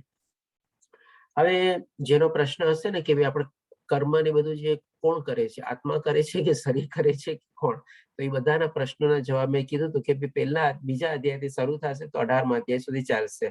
તો આ એકનો પ્રશ્નનો જવાબ થોડો ઘણો એમને અહીંયાથી બી મળશે કે ભાઈ કોણ કરે છે કર્મ. અહીંયા તો ભગવાન શ્રી કૃષ્ણ ઇનફેક્ટ ક્લિયરલી કહી દે છે કે આ બધું મારે આધીન ને બધું છે, પણ તે આ શું છે ભૌતિક જગતના કાર્યકરણથી પર છે. આપણે જે કાંઈ પણ ભૌતિક જગતના બધા કાર્યકરણ કરીએ છીએ ને એનાથી એ આત્માને કાંઈ કરતા કાંઈ લેવા દેવા નથી, તસ્સું ભરનું એને લેવા દેવા નથી. આમાં એક તમને નાનકડું એક્ઝામ્પલ આપું. આપણે જેમ કે શું હોય, બે ટાઈપના એક્ઝામ્પલ લઈશ તમને તો આપણે સમજવામાં ઓર ક્લિયર થશે કે ભાઈ આપણે માની લો આપણે નાનો છોકરો હોય, બાળક હોય, જે ચાલતા કરતા શીખી ગયો છે અને 4-5 વર્ષનો છે. હવે એના ફાધર સાથે આંગળી પકડીને જાય છે. હવે રસ્તામાં જતો હોય ત્યારે એને શું નાના રકમના બધા નવી નવી ચીજો જોવા મળે, કારણ કે એ તો પહેલી વાર માની લો ચાલતા ફરતા શીખ્યો છે, રસ્તામાં કોન્ટેક્ટમાં આવ્યો છે અને બધી એને ચીજો વસ્તુઓ જોવા મળે છે. પપ્પા એક મિનિટ, આ ચીજ જોવો તો આ ચીજ શું છે, મારે જોવી છે, સમજવી છે. અને આપણને તો ખબર હવે આમાં કાંઈ છે નહીં, બધા કઈ મતલબ નથી. તેમ છતાં આપણે શું કરીએ, હા બેટા ચાલુ કરે છે, જોઈ. પાછું થોડો આગળ જાય, પપ્પા આ શું છે, આ શું છે, મને દેખાડો. પાછું એમાં એને ઇન્ટરેસ્ટ જાગે એટલે ઈ જોવે કરે. પછી આપણે એને કે ચાલ બેટા જોઈ લીધું, હવે ચાલ આગળ વધ. એવી રીતે શું છે, આપણે આ ભૌતિક દુનિયામાં આવ્યા પછી આવી બધી ઘણી બધી ઇન્દ્રિય વિષયો, શરીર સુખ માટે, બધી ચીજો માટે પ્રવૃત્ત થઈએ છીએ. અને આત્મા છે ને બહુ આપણી પ્રેમાળ છે, જસ્ટ આપણા ફાધર તરીકે છે. ચાલ જોઈ લીધું બેટા, સમજી ગયા, જાણી લીધું, ચાલ હવે આગળ. એને ક્યાં જવું છે આત્માને, તો કે ભાઈ ભગવાનની પ્રાપ્તિ માટે, એના માટે રસ્તામાં આગળ જવું છે. પણ આપણે લોકો અહીંયા ઝટકે, આપણે લોકો ઉભો રહે ને, આવે હજી ટાઈમ છે, મારી ઘણો ટાઈમ છે. પછી પાછા ઓકે ભાઈ ઠીક છે, હું ઉભો છું. આત્મા ખાલી આમ કરીને ઉભી રહી. પાછું થોડુંક જાય, ચાલો પાછું પોતે જરાક આગળ વધ્યો. અને પાછી એને કોઈ બીજી ઈચ્છા થઈ, એમાં એને 2, 5, 10 વર્ષ એને કાઢી નાખ્યા. મળી ગયું બેટા, સુખી થઈ ગયો, ખુશ થઈ ગયો. હવે શું છે, આવું છે મારી સાથે? અરે ના, હવે તમારે આ છે, હવે ચાલો ઈ છે ભાઈ. ઓકે, દીકરો મોટો થઈ ગયો, અમારે એના લગ્ન કરવા. પેલા ડિગ્રી મેળવી હતી, બંગલો લીધો, ગાડી લીધી, આ લીધું, તે લીધું, દીકરાને પરણાવો છે. અમારે દીકરાને પણ ઓકે ચાલ પરણાવી લીધો બેટા દીકરાને. હવે શું, ચાલ મારી બેન. અરે ના, હમણાં તો મારી વહુ આવી છે, થોડું ઘણું સેવા ને બધું કરાવું ને. એમ કરીને આપણી આખી જિંદગી નીકળી ગઈ. અને ઓલો બિચારો આત્મા તો આપણને હરેક વખતે કહે છે ચાલ બેટા મારી સાથે, ચાલ બેટા મારી સાથે, પણ આપણે સમજતા નથી. હજી એક બીજો એક્ઝામ્પલ આપું. એક પેટ હોય છે, માની લો કૂતરો કે બિલાડી કોઈ કે પાયડા હોય, તો હવે એને જઈને વોકમાં આપણે નીકળીએ ત્યારે શું છે, ઈ જઈને એક જગ્યાએ પોતે ઉભો રહી અને મળમૂત્ર કરવું એટલે મળમૂત્ર કરી લે. એટલે આપણે ત્યાં સુધી આપણે ઉભા રહીએ. હવે આપણી આત્મા બી આપણે શું છે, આત્મા માટે આ ભૌતિક દુનિયા જે કીધું ને કે ભૌતિક જગતના કાર્યકરણથી પર છે, એને કાંઈ મતલબ નથી. જેમ આપણે ઈ પેટની જે મળમૂત્ર કરે છે, તમને એનાથી કઈ મતલબ હોય, તેમ છતાં તમે શું ત્યાં એની જે ઓલી ચેન થેન હોય એટલે આપણે ઉભા રહીએ. અને પછી આપણે મળમૂત્ર કરી લીધો, પાછું જરાક આગળ વધ્યા. પાછું થોડુંક આગળ ગયા પછી પાછું એને કઈક પાછું કૂતરો આમાં ગોળ ગોળ ફરતો હોય, એને કઈ કરતો હોય, બધું કરતો હોય. એ બધામાં આપણને ઇન્ટરેસ્ટ હોય, આપણને ઇન્ટરેસ્ટ ન હોય. એવી જ રીતે આત્માને આ બધી કોઈ જાતમાં કાંઈ જાતનો ઇન્ટરેસ્ટ નથી. આપણે જે કરતા હોય કરતું રહીએ છીએ અને એ બધાથી પર છે. હવે આ બે એક્ઝામ્પલ દ્વારા આપણને એકદમ ક્લિયર થઈ જાય છે કે ભાઈ આત્મા કરતી નથી, આપણે એ બધું કરીએ છીએ. અને એ પણ શેના હેઠળ કરીએ છીએ, આપણે 14મા અધ્યાયમાં ઓર ક્લિયર થશે કે જે ભગવાન શ્રી કૃષ્ણ કહે છે ત્રિગુણી માયાના હેઠળ આપણે બધા કર્મ કરીએ છીએ. આ રીતે ભગવાન શ્રી કૃષ્ણ આપણને હવે જ્ઞેય વિશે ને એના વિશે સમજાવશે. પરમાત્મા સર્વ ઇન્દ્રિયોના આદિ સ્ત્રોત છે, છતાં તેઓ ઇન્દ્રિય રહિત છે. તેઓ સર્વ જીવોના પાલન કરનાર હોવા છતાં અનાસક્ત છે. તેઓ પ્રકૃતિના ગુણોથી પર છે, પરંતુ તે સાથે ભૌતિક પ્રકૃતિના સર્વ ગુણોના સ્વામી છે. હવે અહીંયા બધી જગ્યાએ આપણને 3 ચીજમાં કોન્ટ્રાડિક્ટરી સ્ટેટમેન્ટ મળે છે. હવે થોડું ઘણું આપણે એને સમજી લઈએ. ભગવાન શું કહે છે, પરમાત્મા સર્વ ઇન્દ્રિયોના આદિ સ્ત્રોત છે, એટલે કે જેટલી આપણે ઇન્દ્રિયોના આને તેને બધું જે છે બધાનો સ્ત્રોત પોતે છે, છતાં તેઓ ઇન્દ્રિય રહિત છે. એટલે શું ભગવાનને કાન નથી? એવું નથી. ભગવાનને પણ કાન, આંખ ને બધું જે છે એમનું દિવ્ય શરીર છે. આપણે આગળ જયારે લેવલ 2 માં જોશું ને, એમાં લખેલું છે કે ભગવાનને આ નસ ને લોહી ને હાડકા માંસ ને બધાનું શરીર નથી બનેલું હતું. એ આપણે દિવ્ય અને અલૌકિક શરીર છે. અને એટલા જ માટે ભગવાન શ્રી કૃષ્ણ કહે છે 4થા અધ્યાયમાં કે મારા જે દિવ્ય અને પ્રાગટ્ય રૂપને જાણી શકશે એ મુક્તિ પામી શકશે. એટલે કે ભગવાનને પણ એ બધું જે છે ડેફિનેટલી, કારણ કે જો ભગવાન શ્રી કૃષ્ણ પોતે જ કહે છે કે હું પણ આકાર રૂપમાં છું. જયારે આકાર રૂપમાં હોય તો ડેફિનેટલી બધું ભગવાનને જ છે. હવે જસ્ટ આપણે એક એક્ઝામ્પલ લઈએ કે ભગવાન શ્રી કૃષ્ણ કીધું બધી સર્વ જગ્યાએ વ્યાપક છે. માની લો આકાશ તરીકે, તો આકાશને શું આ હાથ, આંખ, કાન બધી ઇન્દ્રિયો હોય? ન હોય. પણ એ ભગવાનનું રૂપ ઈ જ છે, એ રીતે છે. અને એવી જ રીતે પાછું આપણે જોઈએ કે ભગવાનનું દેહધારી રૂપ બી છે, એટલે કે છે પણ અને નથી પણ. આ રીતે ભગવાન શ્રી કૃષ્ણ કહે છે કે હું તેમ છતાં બી ઇન્દ્રિય રહિત છું. એટલે કે આવી રીતે કે આકાશ રૂપે ઇન્દ્રિય રહિત બી રહી શકે છે અને સાથે સાથે ઇન્દ્રિયની સાથે બી રહી શકે છે. તેઓ સર્વ જીવનના પાલન કરનાર હોવા છતાં અનાસક્ત છે. આ તો વેરી સિમ્પલ છે સમજવું કે ભાઈ આપણે જેમ આપણે આપણા દીકરાને બી પાડીએ છીએ તો પણ આપણે થોડા ઘણા આપણે અનાસક્ત થઈ જાય છે. ત્યારે આપણા જગતના પાલન પિતા કરવા વાળા ભગવાન શ્રી કૃષ્ણ પોતે છે, પણ આપણામાં અનાસક્ત નથી થતા, એટલે કે એટેચમેન્ટ નથી કેળવતા. એકવાર આપણને અહીંયા મૂકી દે છે, પછી આપણે જે પ્રમાણે કરવું હોય એ પ્રમાણે કહે છે. તો હંમેશા આપણો હાથ લઈને ઊભા છે, બેટા ચાલ મારી સાથે, ચાલ મારી સાથે કરતા કરતા. પણ જો આપણે એ સમજી શકીએ તો ઠીક છે, નહીં તો પછી ઓકે, એ પણ કે ભાઈ ઠીક છે, તું તારું ભોગવ. તેઓ પ્રકૃતિના ગુણોથી પર છે, પરંતુ તે સાથે ભૌતિક પ્રકૃતિના સર્વ ગુણોના સ્વામી છે. એટલે કે ત્રિગુણી માયા જે છે, આપણે જે 14મા અધ્યાયમાં કાલે જોશું, એનાથી પર છે, રાધર એના કંટ્રોલમાં છે, નિયંત્રણમાં છે, એની નીચે છે, એની હેઠળ છે. નહીં કે ભગવાન શ્રી કૃષ્ણ એની નીચે છે, પ્રકૃતિની નીચે અથવા એની માયાની નીચે. આ રીતે ભગવાન શ્રી કૃષ્ણ આપણને 15મા શ્લોકમાં સમજાવે છે. હવે 16મા શ્લોકમાં ભગવાન શ્રી કૃષ્ણ કહે છે, પરમ સત્ય સ્થાવર તથા જંગમ, એટલે કે moving, non moving, living, non living જીવોની અંદર તથા બહાર સ્થિત છું. એટલે કે આ ચીજ કેવી રીતે છે, તો કે બધા જીવોની અંદર અને બહાર બંને છે. બહાર કેવી રીતે છે, તો કે પરમાત્મા રૂપમાં બહાર છે. અંદર કેવી રીતે છે, તો કે એનો અંશ આપણા હૃદયના આત્મા તરીકે છે, એટલે કે અંદર અને બહાર બંને છે. તેઓ સૂક્ષ્મ હોવાને કારણે ભૌતિક ઇન્દ્રિયો દ્વારા જોઈ કે જાણી શકતા નથી. કેટલું સૂક્ષ્મ છે આપણે જોઈ ગયા છીએ કે ભાઈ વાળના એક આગલા ભાગના 10,000માં ભાગ હોય એટલાથી પણ નાના નાના સૂક્ષ્મ છે આપણે આત્મા. અને એ આપણે કોઈ ઇવન એટલો કોઈ પાવરફુલ માઇક્રોસ્કોપમાં બી નથી, ઇવન કોઈ સીટી સ્કેન કે એક્સરેમાં બી આત્માને કેચ કરી શકાતો નથી. અતિ દૂર હોવા છતાં તેઓ સૌની નજીક છે.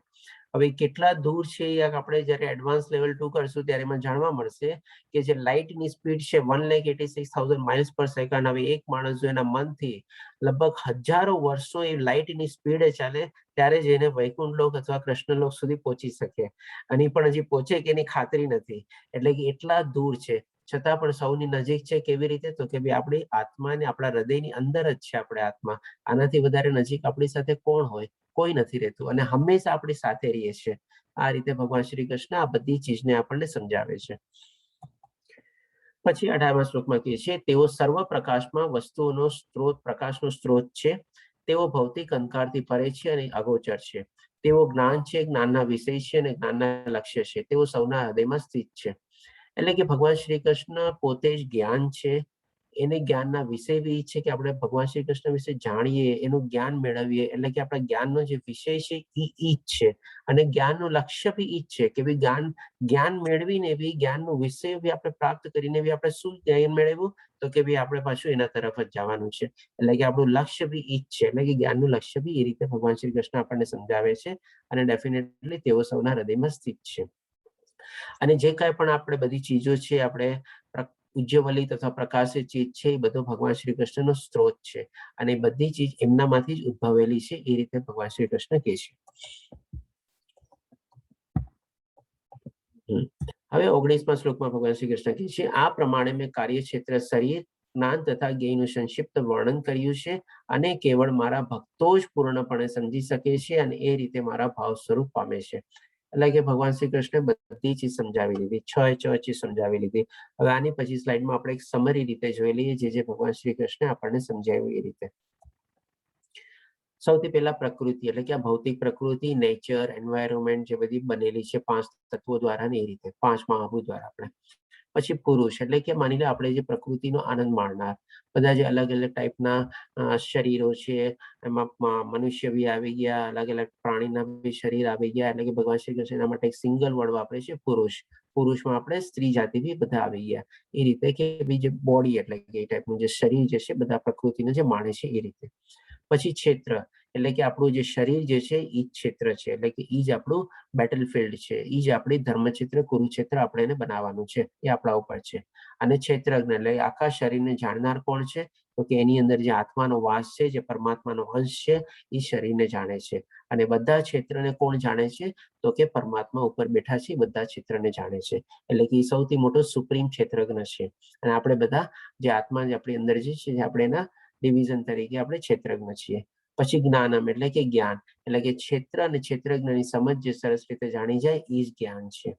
અને જ્ઞાનનું લક્ષ્ય બી શું, તો કે બધાનું જાણ્યા પછી તો કે પરમાત્માની પ્રાપ્તિ એ જ આપણું લક્ષ્ય છે. આ રીતે ભગવાન શ્રી કૃષ્ણ આપણને ક્લિયર કર્યું બધું. હવે આપણે જોઈએ 20મા શ્લોકમાં ભગવાન શ્રી કૃષ્ણ શું કહે છે. ભૌતિક પ્રકૃતિ તથા જીવોને અનાદિ સમજવા અને તેમના વિકાર તથા ગુણોને પ્રકૃતિજન્ય જાણવા. હવે આમાં જે ભગવાન શ્રી કૃષ્ણ કહે છે ને, આની એક આપણે સાયન્સમાં થિયોરી છે. ચાર્લ્સ ડાર્વિનની ઇવોલ્યુશન થિયોરી, એ ઇવોલ્યુશન થિયોરી અહીંયા સદંતર રીતે ફેલ જાય છે. આ શ્લોકના સંદર્ભમાં એ જો ચાર્લ્સ ડાર્વિનની આપણે થિયોરી લઈએ કે જેણે કીધું કે ભાઈ આસ્તે આસ્તે આસ્તે વાંદરોમાંથી બધા મનુષ્યની બનાવેલા છે, તો આમાં ભગવાન શ્રી કૃષ્ણ શું કહે છે કે ભૌતિક પ્રકૃતિ તથા જીવોને અનાદિ સમજવા, એટલે બધા અનાદિકાળથી ચાલ્યા આવે છે, અને તેમના વિકાર તથા ગુણોને પ્રકૃતિજન્ય જાણવા, એટલે કે એના અંદર જે વિકાર બધા આપણે જોઈ ગયા, બધા જે 7 ઓલા ટાઈપના ઈ, અને જે ગુણો એટલે કે સતોગુણ, રજોગુણ, તમોગુણ, એ બધા પ્રકૃતિના દ્વારા એનામાં ઓલરેડી હોય છે. એટલે કે માણસનું ઇવોલ્યુશન એવી રીતે નથી થયું, એટલે કે થિયોરી ટોટલી અહીંયા ફેલ થાય છે, ચાર્લ્સ ડાર્વિનની ઇવોલ્યુશન થિયોરી, કે ભાઈ બધા તો અનાદિકાળથી જ ચાલ્યા આવે છે. અને એ અલગ અલગ જે 84 ટાઈપની યોનિઓ છે, એ યોનિઓ પણ કેવી રીતે બની છે, તો કે ભાઈ એના વિકાર અને ગુણો દ્વારા એ યોનિઓ બનેલી છે. જે ભગવાન શ્રી કૃષ્ણ આગલા અધ્યાયમાં આપણને પણ કીધું હતું કે ભાઈ ઉદ્ધમ યોનિ અથવા નીચલી યોનિ અથવા ઉચલી યોનિમાં એવી રીતે એ જાય છે. એટલે કે એવું નથી કે ભાઈ ઇવોલ્યુશન પ્રોસેસ દ્વારા એ જાય છે, જે ડાર્વિન કહેવા માંગે છે. એટલા માટે જ આજની તારીખમાં એ ચાર્લ્સની ડાર્વિન થિયોરી જે છે, ઇવોલ્યુશન થિયોરી, એ થિયોરી તરીકે છે. નહીં તો સાયન્સમાં શું હોય છે, પેલા થિયોરી બને, થિયોરી પછી બનીને એ એક્સપેરિમેન્ટ એટલે કે લેબોરેટરીમાં જાય, એમાં ઉપર ઘણું બધું મોટું સંશોધન થાય ને બધું થાય, અને એ પછી માની લો ઇનિશિયલ સ્ટેજમાં એ સાચું થાય તો એને પછી પ્રિન્સિપલ બને, અને એ પ્રિન્સિપલ પછી ઓર એના ઉપર સંશોધન ને બધું થાય, એક્સપેરિમેન્ટ ને બધું, અને જે સાચી પુરવાર થાય ત્યારે જ એની લો બને. એટલે કે થિયોરી, પ્રિન્સિપલ અને લો. પણ એ ચાર્લ્સ ડાર્વિનની થિયોરી આજની તારીખમાં બી થિયોરી જ છે. અમે લોકો જયારે ભણતા 9-10માં એમને થિયોરી તરીકે જ અમને ભણવામાં આવેલી છે, પણ એ આગળ વધી નથી થિયોરી, કારણ કે આપણે અહીંયા ભગવાન શ્રી કૃષ્ણના કહેવા પ્રમાણે આ શ્લોક જ એને ડિફીટ કરે છે, અને સાયન્સ પણ એનાથી સરસ રીતે પુરવાર કરી શક્યું નથી. એટલા માટે થિયોરીમાંથી પ્રિન્સિપલ સ્ટેજમાં બી નથી પહોંચ્યું. ફોરગેટ અબાઉટ ધ લો, લો તો બન્યો જ નથી, જેમ ન્યૂટનના લો ને ગ્રેવિટેશનલ લો અને મોશન લો બધા છે એ રીતે. હવે 21મા શ્લોકમાં ભગવાન શ્રી કૃષ્ણ કહે છે, પ્રકૃતિ સર્વ ભૌતિક કારણો તથા કાર્યોના હેતુ કહેવાય છે, અને જીવ પુરુષ આ જગતમાંના વિવિધ સુખો તથા દુઃખો ભોગવવાનું કારણ કહેવાય છે. એટલે કે ફરીથી ભગવાન શ્રી કૃષ્ણ આપણને કેવી રીતે આ બધા આપણે કર્મ ને બધું કરીએ છીએ, એ કારણ કરવા પાછળનો હેતુ શું હોય છે, એ હેતુની પાછળનો હેતુ શું છે, એ બધું આપણને અહીંયા ભગવાન શ્રી કૃષ્ણ સમજાવે છે. કે પ્રકૃતિ એટલે કે આ જે ભૌતિક પ્રકૃતિ જે છે, સર્વ ભૌતિક કારણો તથા કાર્યોનો હેતુ કહેવાય છે. એટલે કે કંઈક ને કંઈક આપણા ઇન્દ્રિય વિષયોથી આપણે જોઈએ, લલચાઈએ, આપણા ઇમોશન ની બધું એમાં એડ થાય, અને એ એડ થયા પછી આપણે કાર્યમાં પ્રવૃત્ત થઈએ, આ મેળવી લો, ઓલો મેળવી લો, એવી રીતે બધાનો આપણે હેતુ એટલે કે આપણો ઓબ્જેક્ટિવ, પર્પઝ અથવા ગોલ તરીકે આપણે એને બનાવીએ છીએ. અને જીવ પુરુષ આ જગતમાંના વિવિધ સુખો તથા દુઃખો ભોગવવાનું કારણ બને છે. મળે તો સુખ, ન મળે તો દુઃખ, અથવા તો પછી રાગ, દ્વેષ, ક્રોધ, આ તે બધું કેટલું બધું થાય છે. આ રીતે ભગવાન શ્રી કૃષ્ણ કેટલું સરસ સિમ્પલ રીતે સમજાવી દે છે આપણને.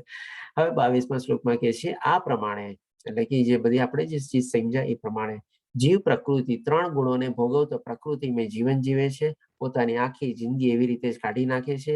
આ તેના ભૌતિક પ્રકૃતિ સાથેના સંગને કારણે થાય છે. એનું રીઝન બી આપી દીધું કે ભાઈ આપણે જે ઓલામાં જોયું હતું ને, સંગાતને આપણે કે ભાઈ સંગાત કોનો, તો કે ભૌતિક પ્રકૃતિના સાથે અલગ અલગ બધા જે સેન્સેશન ને બધું જે છે એની સાથે આપણે સંગને કારણે અનુભવીએ છીએ. એ રીતે વિભિન્ન યોનિમાં ઇષ્ટ કે અનિષ્ટ પ્રાપ્ત કર્યા કરે છે. ફરીથી આપણને ભગવાન શ્રી કૃષ્ણ સમજાવે છે કે નીચલી યોનિ અથવા ઉચલી યોનિ જે પ્રમાણે આપણા કર્મ હોય એ પ્રમાણે આપણી ગતિ પ્રાપ્ત થાય છે. આ પણ જવાબ આપણે છે, જેને પ્રશ્ન હતો કે ભાઈ આપણી જે આત્મા જે છે એ કેવી રીતે આપણે માઇગ્રેટ કરે છે અલગ અલગ જીવોમાં, જ્યારે આપણે એકવાર એક દેહ છોડીએ છીએ ત્યારે એ ઉચલી યોનિમાં જાય છે, નીચલી યોનિમાં જાય છે, આવતો જન્મ કૂતરા બિલાડાનો કે મનુષ્યનો કે પછી મોક્ષ કેવી રીતે, એ આ રીતે ભગવાન શ્રી કૃષ્ણ આ શ્લોકમાં એના પાર્ટ રૂપે જવાબ આપે છે. કારણ કે ઘણા બધા શ્લોકોમાં બધી અલગ અલગ રીતે આપણને સમજાવેલું છે. હવે 23મા શ્લોકમાં ભગવાન શ્રી કૃષ્ણ કહે છે, છતાં આ દેહમાં એક અન્ય દિવ્ય ભોગતા છે, જે ઈશ્વર છે, સર્વોપરી સ્વામી છે અને સાક્ષી તથા અનુમતિ આપનાર તરીકે છે. ઓકે, નો પ્રોબ્લેમ. અનુમતિ આપનાર તરીકે હાજર રહે છે અને તેમને પરમાત્મા કહેવાય છે. મારે એલું સ્ક્રીનમાં જે આવે ને એ જરાક ઉપર નીચે આમ તેમ થઈ ગયું એટલા માટે. ઓકે, હા, આ ચીજ જરાક આપણે સરસ રીતે સમજી લઈએ કે ભાઈ આ છતાં એટલે કે આ બધી ચીજ સમજાવ્યા છતાં પછી ભગવાન શ્રી કૃષ્ણ કહે છે એક અન્ય દિવ્ય ભોગતા છે કે જે ઈશ્વર છે. ભગવાન શ્રી કૃષ્ણ છે ને બે જગ્યાએ આપણને પોતે પરમાત્મા છે એ રીતે કહે છે. એક આ શ્લોકમાં કહે છે આપણને, અને ડેફિનેટલી 15મા અધ્યાયમાં પુરુષોત્તમ યોગમાં પણ એક શ્લોક આવશે જેમાં ભગવાન શ્રી કૃષ્ણ કહે છે બધાને ઉપર જે સર્વોપરી જે છે એ પુરુષોત્તમ તરીકે ઓળખાય છે. એ રીતે ભગવાન શ્રી કૃષ્ણ કહે છે. અને અહીંયા ભગવાન શ્રી કૃષ્ણ પોતાને ઈશ્વર તરીકે કહે છે કે જે ઈશ્વર છે અને સર્વોપરી સ્વામી છે અને સાક્ષી તથા અનુમતિ આપનાર તરીકે હાજર છે. ક્યાં હાજર છે ભાઈ?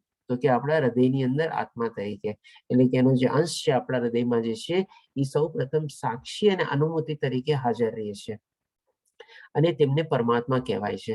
એટલે કે ઇનિશિયલ સ્ટેજમાં શું છે કે ભાઈ આપણા જે કાંઈ પણ આપણે બધી એક્ટિવિટી કરતા હોઈએ ને, જેમ આપણે બે એક્ઝામ્પલ આપ્યા, ફાધરનો અને નાના બાળકનો, અને જે કેવી જ રીતે આપણે કેવી પેટનો. તો આ રીતે જે છે ઓડિયો મિસિંગ છે, શું સંભળાતું નથી? હરે કૃષ્ણ. પ્રભુજી સંભળાય છે બરાબર. ઓકે, બરોબર. ના, મહેશ પ્રભુજીનો ચેટ બોક્સમાં આવ્યો કે ઓડિયો સમટાઈમ મિસિંગ છે એટલે.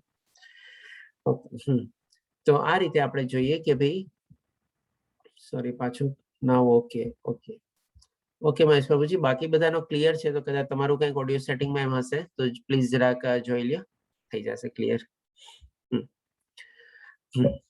તો શું કહેતા હતા આપણે? હા, જે મને એક્ઝામ્પલ આપ્યું કે ભાઈ ફાધર અને સનનો અને પેટનો અને એવી રીતે.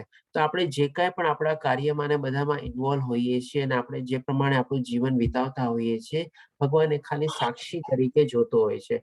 અને ઘણી બધી જગ્યાએ કે આપણે એક્ઝામ ફરીથી આપણે લઈએ કે ભાઈ ગાડી જતી હોય, ડ્રાઈવર તરીકે હોય, ગાડી ચાલતી હોય અને પાછળ આપણે હાથમાં બેઠો બેઠો બધું જોઈ રાખતો હોય, ખાલી તમાશો જોવે આપણે કેવા કેવા એક્ટિવિટીઝમાં ઇન્વોલ્વ થઈએ છીએ, શું કરીએ છીએ, કેવી રીતે કરીએ છીએ, ક્યાં જઈએ, ક્યાં બધી ને બધું A to Z ચીજ, કોઈ ચીજ એનાથી છુપી રહેતી નથી, બધાનો સાક્ષી છે.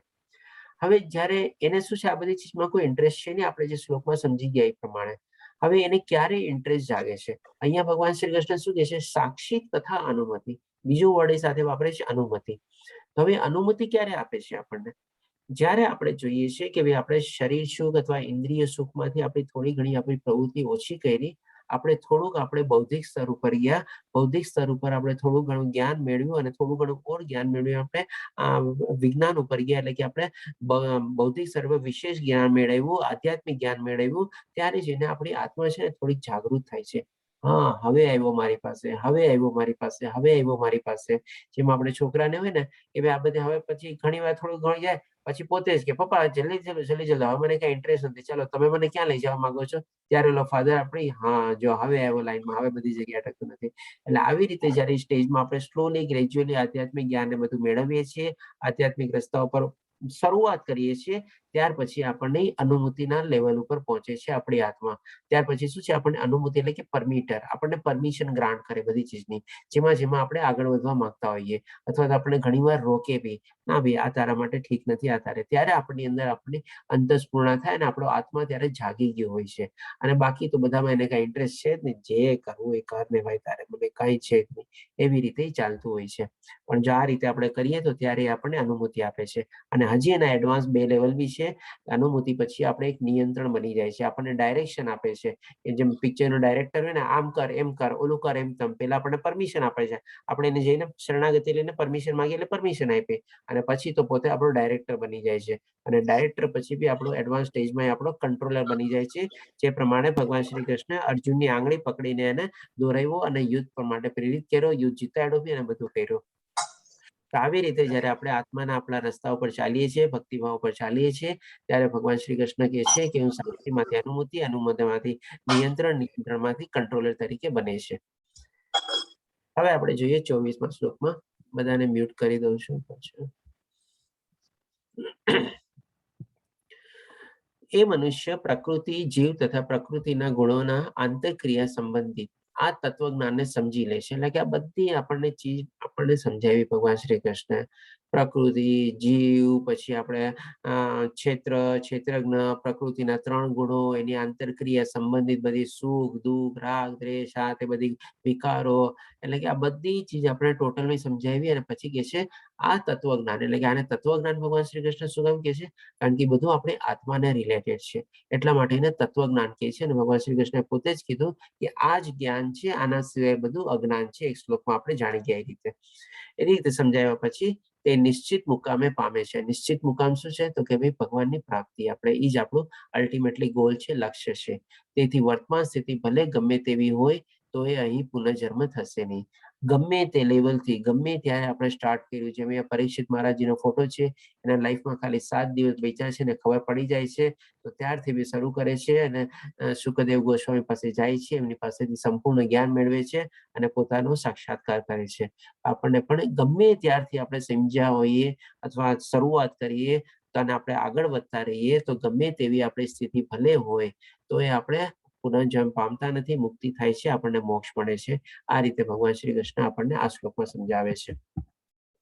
વધારે ટાઈમ નહીં લેવો, 5 જ મિનિટ લઈશ, ટાઈમ થઈ ગયો છે, આઈ નો ધેટ. ઓકે, હવે અહીંયા ભગવાન શ્રી કૃષ્ણ આપણને કહે છે કેટલાક મનુષ્યો પરમાત્માને હવે પછી સમજાવ્યા પછી પાછું એ ફરીથી જ્ઞાન યોગ, કર્મયોગ ને બધું થોડું ઘણું આપણને શોર્ટમાં સમજાવે છે. કેટલાક મનુષ્યો પરમાત્માને ધ્યાન દ્વારા પોતાની અંદર જુએ છે, એટલે કે ધ્યાન યોગ આવી ગયો, અષ્ટાંગ યોગ આવી ગયો. અન્ય કેટલાક જ્ઞાનોપર્જન દ્વારા વળી બીજા નિષ્કામ કર્મ દ્વારા જુએ છે, એટલે કે આપણે કર્મયોગ આવી ગયો. એટલે કે કોઈ અષ્ટાંગ યોગમાં નિરાકાર રૂપે ભગવાનની હજી બી ઘણા કોશિશ કરતા હોય છે, કારણ કે લોકોનું પણ થોડું જ્ઞાન લિમિટેડ છે, તેમ છતાં કોશિશ તો કરે છે. અને કોઈક લોકો નિષ્કામ કર્મ ઉપર જેમ ભગવાનના કર્મ ઉપર જ આગળ વધે છે અને ભગવાનની પ્રાપ્તિ માટે કરે છે, જે આપણે 12મા અધ્યાયમાં જોઈ ગયા ભક્તિના 6 અલગ અલગ લેવલ પ્રમાણે. પછી આ શ્લોકમાં કહે છે વળી એવા લોકો છે કે જેઓ આધ્યાત્મિક જ્ઞાનના જાણકાર હોતા નથી, બહુ લિમિટેડ નોલેજ હોય, બધું ન સમજી શકતા હોય, ન વાંચી શકતા હોય, એ લોકો માટે બી રસ્તો ઓપન છે જ. પણ અન્ય લોકો પાસેથી પરમ પુરુષ વિશે શ્રવણ, તેમની ઉપાસના કરવા લાગે છે. એટલે અહીંયા આપણે આ દેવહૂતિ છે માતા અને એમના પુત્ર છે કપિલ મુનિ. હવે દેવહૂતિ માતા માની લે આપણે ઓછા શિક્ષિત કે ઓછું જ્ઞાની હશે તો પણ એમને જ્ઞાન મેળવવાની ઈચ્છા થાય છે અને એ પોતાના પુત્ર પાસેથી એને ગુરુ રીતે સ્થાપિત કરીને એમની પાસેથી જ્ઞાન મેળવે છે, પોતે બધું શ્રવણ કરે છે, જેમ પરીક્ષિત મહારાજે શ્રવણ શક્તિ દ્વારા જ્ઞાન મેળવવું એવી રીતે.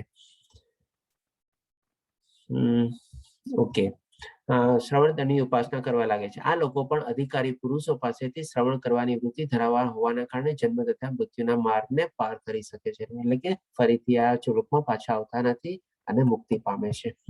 ખાલી સાંભળીને બી આ બધા પણ ફોર્ચ્યુનેટ ઇનફ છો, આપને પણ હું કોંગ્રેચ્યુલેશન આપું છું કે આપ બી આ બધું જો જ્ઞાન લઈ રહ્યા છો તો ભગવાન શ્રી કૃષ્ણ આપણે બી સરસ મજાની આપની ભક્તિ માર્ગમાં આગળ વધારે. પછી આ શ્લોકમાં કહે છે જે ભરતવંશીઓમાં શ્રેષ્ઠ એમ જાણી લે કે ચલ તથા અચલ જે કંઈ અને તને અસ્તિત્વમાં દેખાઈ રહ્યું છે તે બધું કાર્યક્ષેત્ર અને તેના ક્ષેત્રજ્ઞનો સંયોગ માત્ર છે. એટલે કે જ્યાં સુધી ભગવાનની આપણને પરમિશન ન મળે, અનુમતિ ન મળે, આપણે ગમે તેટલી મહેનત કરીએ, જ્યાં સુધી આપણો સંયોગ ન થાય કાર્યક્ષેત્ર અને એના ક્ષેત્રજ્ઞ એટલે કે આપણી આત્માનો, અહીંયા તમે જોજો એક સાયન્ટિસ્ટ છે, નવી નવી શોધ ને બધું કરી રહ્યો છે, અહીંયા જે પ્રકાશ રૂપ એના આત્માનો એની સાથે સંયોગ થાય છે ત્યારે જઈને કંઈક આવિષ્કાર કરી શકે, નહીં તો ગમે તેટલા એક્સપેરિમેન્ટ કરે એ હંમેશા ફેલ જ જવાના છે. એટલે આ રીતે ભગવાન શ્રી કૃષ્ણ કહે છે કે બધા કાર્યક્ષેત્રમાં જો મારો સંયોગ ન થાય તો તું જે કરસ એ તારા હિસાબે તું કરતો રહે, પણ મને જેવું કંઈ લાગશે કે ભાઈ જેમાં થાય છે સંયોગ અને એ પ્રમાણે આપણે કંઈક આગળ પ્રાપ્તિ કરી શકીએ. એટલે કે છે ને કે ખોટી મહેનત નહીં કરવાની, બહુ થોડી ઘણી આપણે આપણા પ્રયાસો કર્યા, સફળ થયું તો ઠીક છે, ન થયું તો બી જેવી ભગવાનની મરજી એ રીતે, અને પાછું જયારે થવાનું હશે અથવા જેવી રીતે થવાનું હશે એ રીતે થઈ જશે.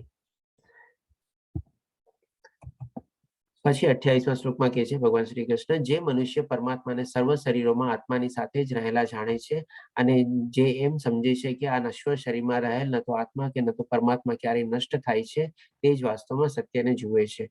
એટલે કે આત્માનો ક્યારેય નષ્ટ થતા નથી. આપણે સરસ રીતે બીજા અધ્યાયમાં જાણી ગયા છીએ કે ભાઈ કોઈ એને શસ્ત્ર કાપી શકતા નથી, વરસાદ ભીંગવી શકતી નથી, પવન સૂકવી શકતો નથી, એનો કોઈ મેલ્ટિંગ પોઈન્ટ નથી, કોઈ ફ્રીઝિંગ પોઈન્ટ નથી, કાંઈ નથી. અને બધા શરીરોમાં એ એક જ આત્માના દર્શન કરે છે, એટલે કે સમત્વ ભાવ કેળવે છે, તે જ એકચ્યુઅલી વાસ્તવિકતા રીતે સાચું જોવે છે. બાકી જે એક્સટર્નલ એપિરિયન્સ જોતા હોય કે આ શરીર પ્રાણીનું, આ શરીર આનું, આ ગોરો, આ દેખાડો, આ નાટો, આ ઊંચો, આ પૈસાદાર, આ ગરીબ, તો એ કઈ સાચું નથી જોતો. જે મનુષ્ય પરમાત્માને સર્વત્ર તથા જીવ માત્રામાં સમાન રૂપે હાજર રહેલા જુએ છે તે પોતાના મનથી પોતાને અધપતિત કરતો નથી, એ રીતે તે દિવ્ય ગતિ પ્રાપ્ત કરે છે. એટલે કે આવી રીતે જે સાચું જોવે છે, બધામાં એક જ આત્માના પરમાત્માના દર્શન કરે છે, ગમે તે શરીર હોય, અને એ સાચું સમજે છે, સાચું જોવે છે, અને આ રીતે સમજીને એ પોતાની આત્માને પણ દુર્ગતિ કરતો નથી. એટલે કે એની પણ એ આપણે સરસ રીતે ઉત્પત્તિ કરે છે અને સારી ગતિએ પહોંચાડે છે. નહીં તો આપણે ડેફિનેટલી એમાં ને એમાં જ રહી જઈએ છીએ કે ભાઈ આ માણસ સારો, આ માણસ ખરાબ, આ આમ કર્યું મારી યારે, ઓલા આમ કર્યું, આમ કર્યું, એટલે કે એને દુર્ગતિ કરતો નથી. જે મનુષ્ય એમ જોઈ શકે છે કે સર્વ પ્રવૃત્તિઓ દેહ દ્વારા કરવામાં આવે છે અને દેહનું સર્જન ભૌતિક પ્રકૃતિ દ્વારા થયું છે, તેમજ એમ પણ જુએ છે કે આત્મા કશું કરતો નથી, તે જ ખરેખર સત્ય જુએ છે. એટલે કે ઓલા પાછલા શ્લોકના થોડું ઘણું ફરીથી આમાં રિપીટેશન આવી જાય છે કે આ બધું શરીર જ કરે છે, અને શરીર એ શું કામ કરે છે? તો કે ભૌતિક પ્રકૃતિના હેઠળ દ્વારા જે ત્રિગુણી માયા છે એનાથી પ્રભાવિત થઈને, એનાથી બંધાઈને એ આ બધા ગુણો કરે છે, અથવા કર્મ કરે છે. અને આત્મા જસ્ટ ખાલી તમે આ ફોટો જોજો, આ ડ્રાઈવરનો ફોટો છે, બધા કાંઈ બી જોઈને આત્મા કરે છે, અને આત્મા જે છે પાછળમાં જસ્ટ ખાલી બેક સીટમાં બેઠા બેઠા એને જોયે રાખે છે, એ કંઈ કરતી નથી. એ જ ખરેખર સત્ય જુએ છે. બાકી જે કાંઈ પણ જોવે છે કે મેં કે આટલું બધું કર્યું, મારી હારે જ કેમ આમ થયું, કેમ આમ ન થવું જોઈએ ને, એ બધું સાચું નથી સમજતો.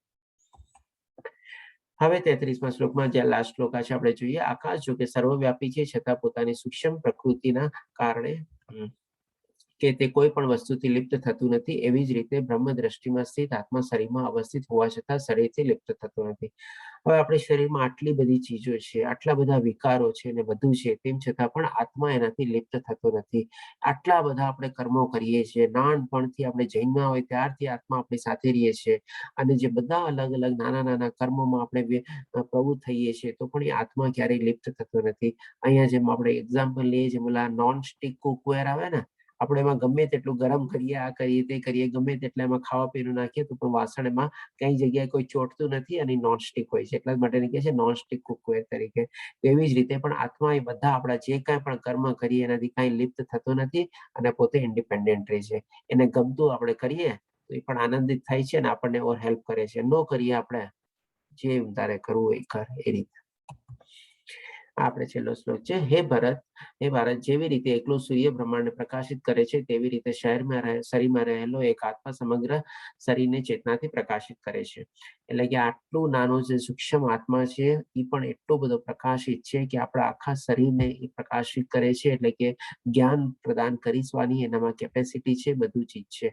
આ રીતે ભગવાન શ્રી કૃષ્ણ આપણને સમજાવે છે કે ભાઈ આપણે સૂરજની કમ્પેરિઝન બી આપેલી છે કે ભાઈ જેમ સૂરજ સવારે ઉગે તો આખી જગ્યાએ અજવાળું કેમ ફેલાઈ જાય, તો જ્યારે આત્માનો સાક્ષાત્કાર થાય, આપણને એના પ્રત્યે આપણને સાચું જ્ઞાન મળવા માંડે, એના તરફ આપણે પ્રેરાઈએ, એના તરફ આગળ વધીએ, તો પણ આપણા શરીરને આપણને કેટલી સરસ મજાની એનર્જી, લાઇટ અને બધું આપી શકીએ છીએ, અને આપણા શરીરને ઉદ્ધાર કરી શકીએ છીએ.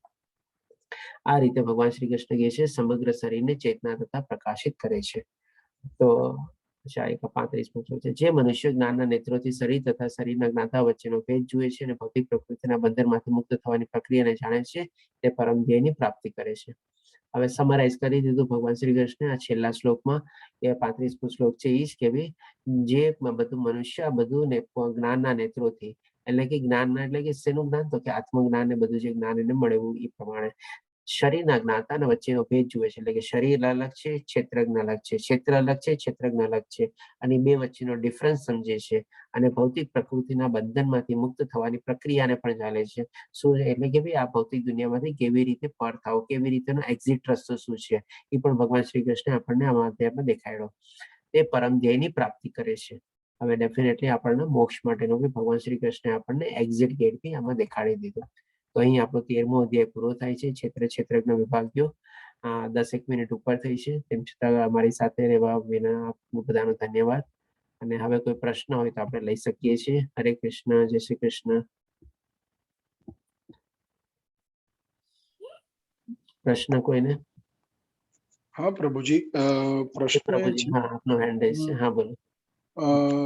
કે પરમાત્મા શ્રી કૃષ્ણ અર્જુનને જ્યારે 3જા શ્લોકમાં જ્ઞાન વિશે સમજાવે છે, ત્યારે જે સ્ટેટમેન્ટ આવે છે એ એવું કે છે કે આ મારું મંતવ્ય છે.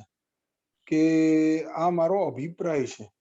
તો જ્યારે પરમાત્મા કૃષ્ણ અર્જુનને કહે છે ત્યારે એમને અભિપ્રાય આપવાની જરૂર શું કામ પડી? કારણ કે આપણે નોર્મલી એવું સમજીએ છીએ કે જે ભગવાન કે છે તે that is full and final, એમાં પછી આગળ બીજું કશું વિચારવાનું રહેતું નથી. પણ જ્યારે કોઈ એવું કહે કે મને મારો આ અભિપ્રાય છે કે મારો મંતવ્ય છે, તો એનો અર્થ શું એવું કરવું કે એમાં બીજી ડેફિનેશન પણ હોઈ શકે કે બીજો બી એનો અર્થ થઈ શકતો હોય? હા, તમારી વાત બરાબર છે. હવે જ્યારે ભગવાન શ્રી કૃષ્ણ પોતે કહે છે કે ભાઈ આ મારું મંતવ્ય છે, હવે આ ભગવાન શ્રી કૃષ્ણે આ એક જગ્યાએ એમ નથી કીધું કે આ મારું મંતવ્ય છે. આની પહેલા આગલા અધ્યાયમાં બી આપણે જોઈ ગયા છે કે ભગવાન શ્રી કૃષ્ણ કહે છે કે ભાઈ આ રીતે આવી રીતે આમ છે, આ મારો અભિપ્રાય છે અથવા આ મારું મંતવ્ય છે. તો એ રીતે ભગવાન શ્રી કૃષ્ણ 2-3 જગ્યાએ આ વર્ડ યુઝ કરે છે કે ભાઈ આ મારું મંતવ્ય છે. કારણ કે એ ટાઈમમાં બી ઘણા બધા એવા બધા પ્રચલિત હતા કે ભાઈ વાદ વિવાદો ચાલતા, બધી એવા અભિપ્રાયો ચાલતા, એવા ઓપિનિયન ચાલતા, બધા પોતપોતાનું મંતવ્ય કરતા. એટલે પરાસ્ત કરવા માટે ભગવાન શ્રી કૃષ્ણ કહે છે કે આ મારું મંતવ્ય. હવે જ્યારે કોઈ સુપ્રીમ પર્સનાલિટી કહે ને તો એ પણ છે ને પોતાનો વિવેક અને વિનમ્રની સાથે કહે. હવે જેમ માની લો બધાને આપણે આદરને બધાનું હોય, બધા અલગ અલગ મંતવ્ય હોય, ઓપિનિયન હોય, બધું હોય. તો એક જે સુપ્રીમ પર્સનાલિટી હોય એ નોર્મલી શું કે ભાઈ ઠીક છે, તમારા બધાના પોતપોતાના મંતવ્ય છે, હું એને આદર આપું છું. પણ હવે જ્યારે તમે લોકો મારી પાસે આવ્યા છો તો મારો મંતવ્ય આ છે, ત્યારે એ એમ છે ને પોતાનો વિનમ્ર ભાવ પ્રગટ કરવા માટે એ રીતે કે બધાને આદર આપવા માટે. એ એમ ન કે ભાઈ તમે બધા ખોટા છો, હું કહું એ સાચો છે. તો શું એ પાછું એક વિદ્વાન માણસનો ગુણ નથી કે ભાઈ બધાને ખોટા ગણવા અને પોતાની સર્વોપરિતા સ્થાપવી. કે ભાઈ એમાં આવી જાય છે કે ભાઈ દંભ આવી જાય, એક જાતનો દેખાડો આવી જાય, એક જાતનો અહમ આવી જાય, એક જાતનો અહંકાર આવી જાય, અભિમાન આવી જાય. તો એ પણ જે જ્ઞાની પુરુષો હોય ને એ લોકો બી એને એવોઇડ કરે. એની લોકો કે ભાઈ ઠીક છે, આ બધા મંતવ્ય પ્રવૃત્ત છે, તમે તમારા હિસાબે બરાબર હશો, પણ મારો મંતવ્ય આ છે. હવે જેને માનવું હોય એ માની લે કે ભાઈ આ જે માણસ છે સુપ્રીમ ઓથોરિટી વાળો માણસ છે, એ આ લેવલ ઉપર પહોંચી ગયો છે. ત્યારે આ બધા માણસો એ લેવલ ઉપર સુધી પહોંચ્યા નથી. જો એ લોકોનું મંતવ્ય ને બધું સાચું હોય તો એ પણ ત્યાં સુધી પહોંચેલો હોય. એટલે કે જે માણસને માનવું હોય ને એ પોતે આરામથી પોતે ડિફરન્શિએટ કરી લે, મનમાં સમજી જાય કે ભાઈ આ બધા જે કે છે ઓકે, ઓલા માણસ જે સુપ્રીમ જે છે એનો મંતવ્ય સાચો છે અને આ બધાને એને વિવેકપૂર્વક બધાને આદર આપીને એ પ્રમાણે વર્ણવેલું છે. તો આ એક આપણે એનો મિનિંગ એ રીતે લઈ શકીએ. અને એ પણ એક બહુ સારી ક્વોલિટીઝ છે સારા ગુરુની. કારણ કે આપણે જયારે આજે ઘણી વાર શું છે, આપણે ગુરુ પાસે શીખવા જઈએ ત્યારે આપણે શિષ્ય શું હોય કે ભાઈ થોડું ઘણું અલ્પ નોલેજ હોય એની પાસે. અચ્છા, મેં તો આમ સાંભળ્યું છે ને, આમ કેમ ન થાય? તમે તો મને આમ કહો છો ને, પણ ઓલાએ તો મને આમ કીધું હતું ને, આએ આમ કીધું હતું ને.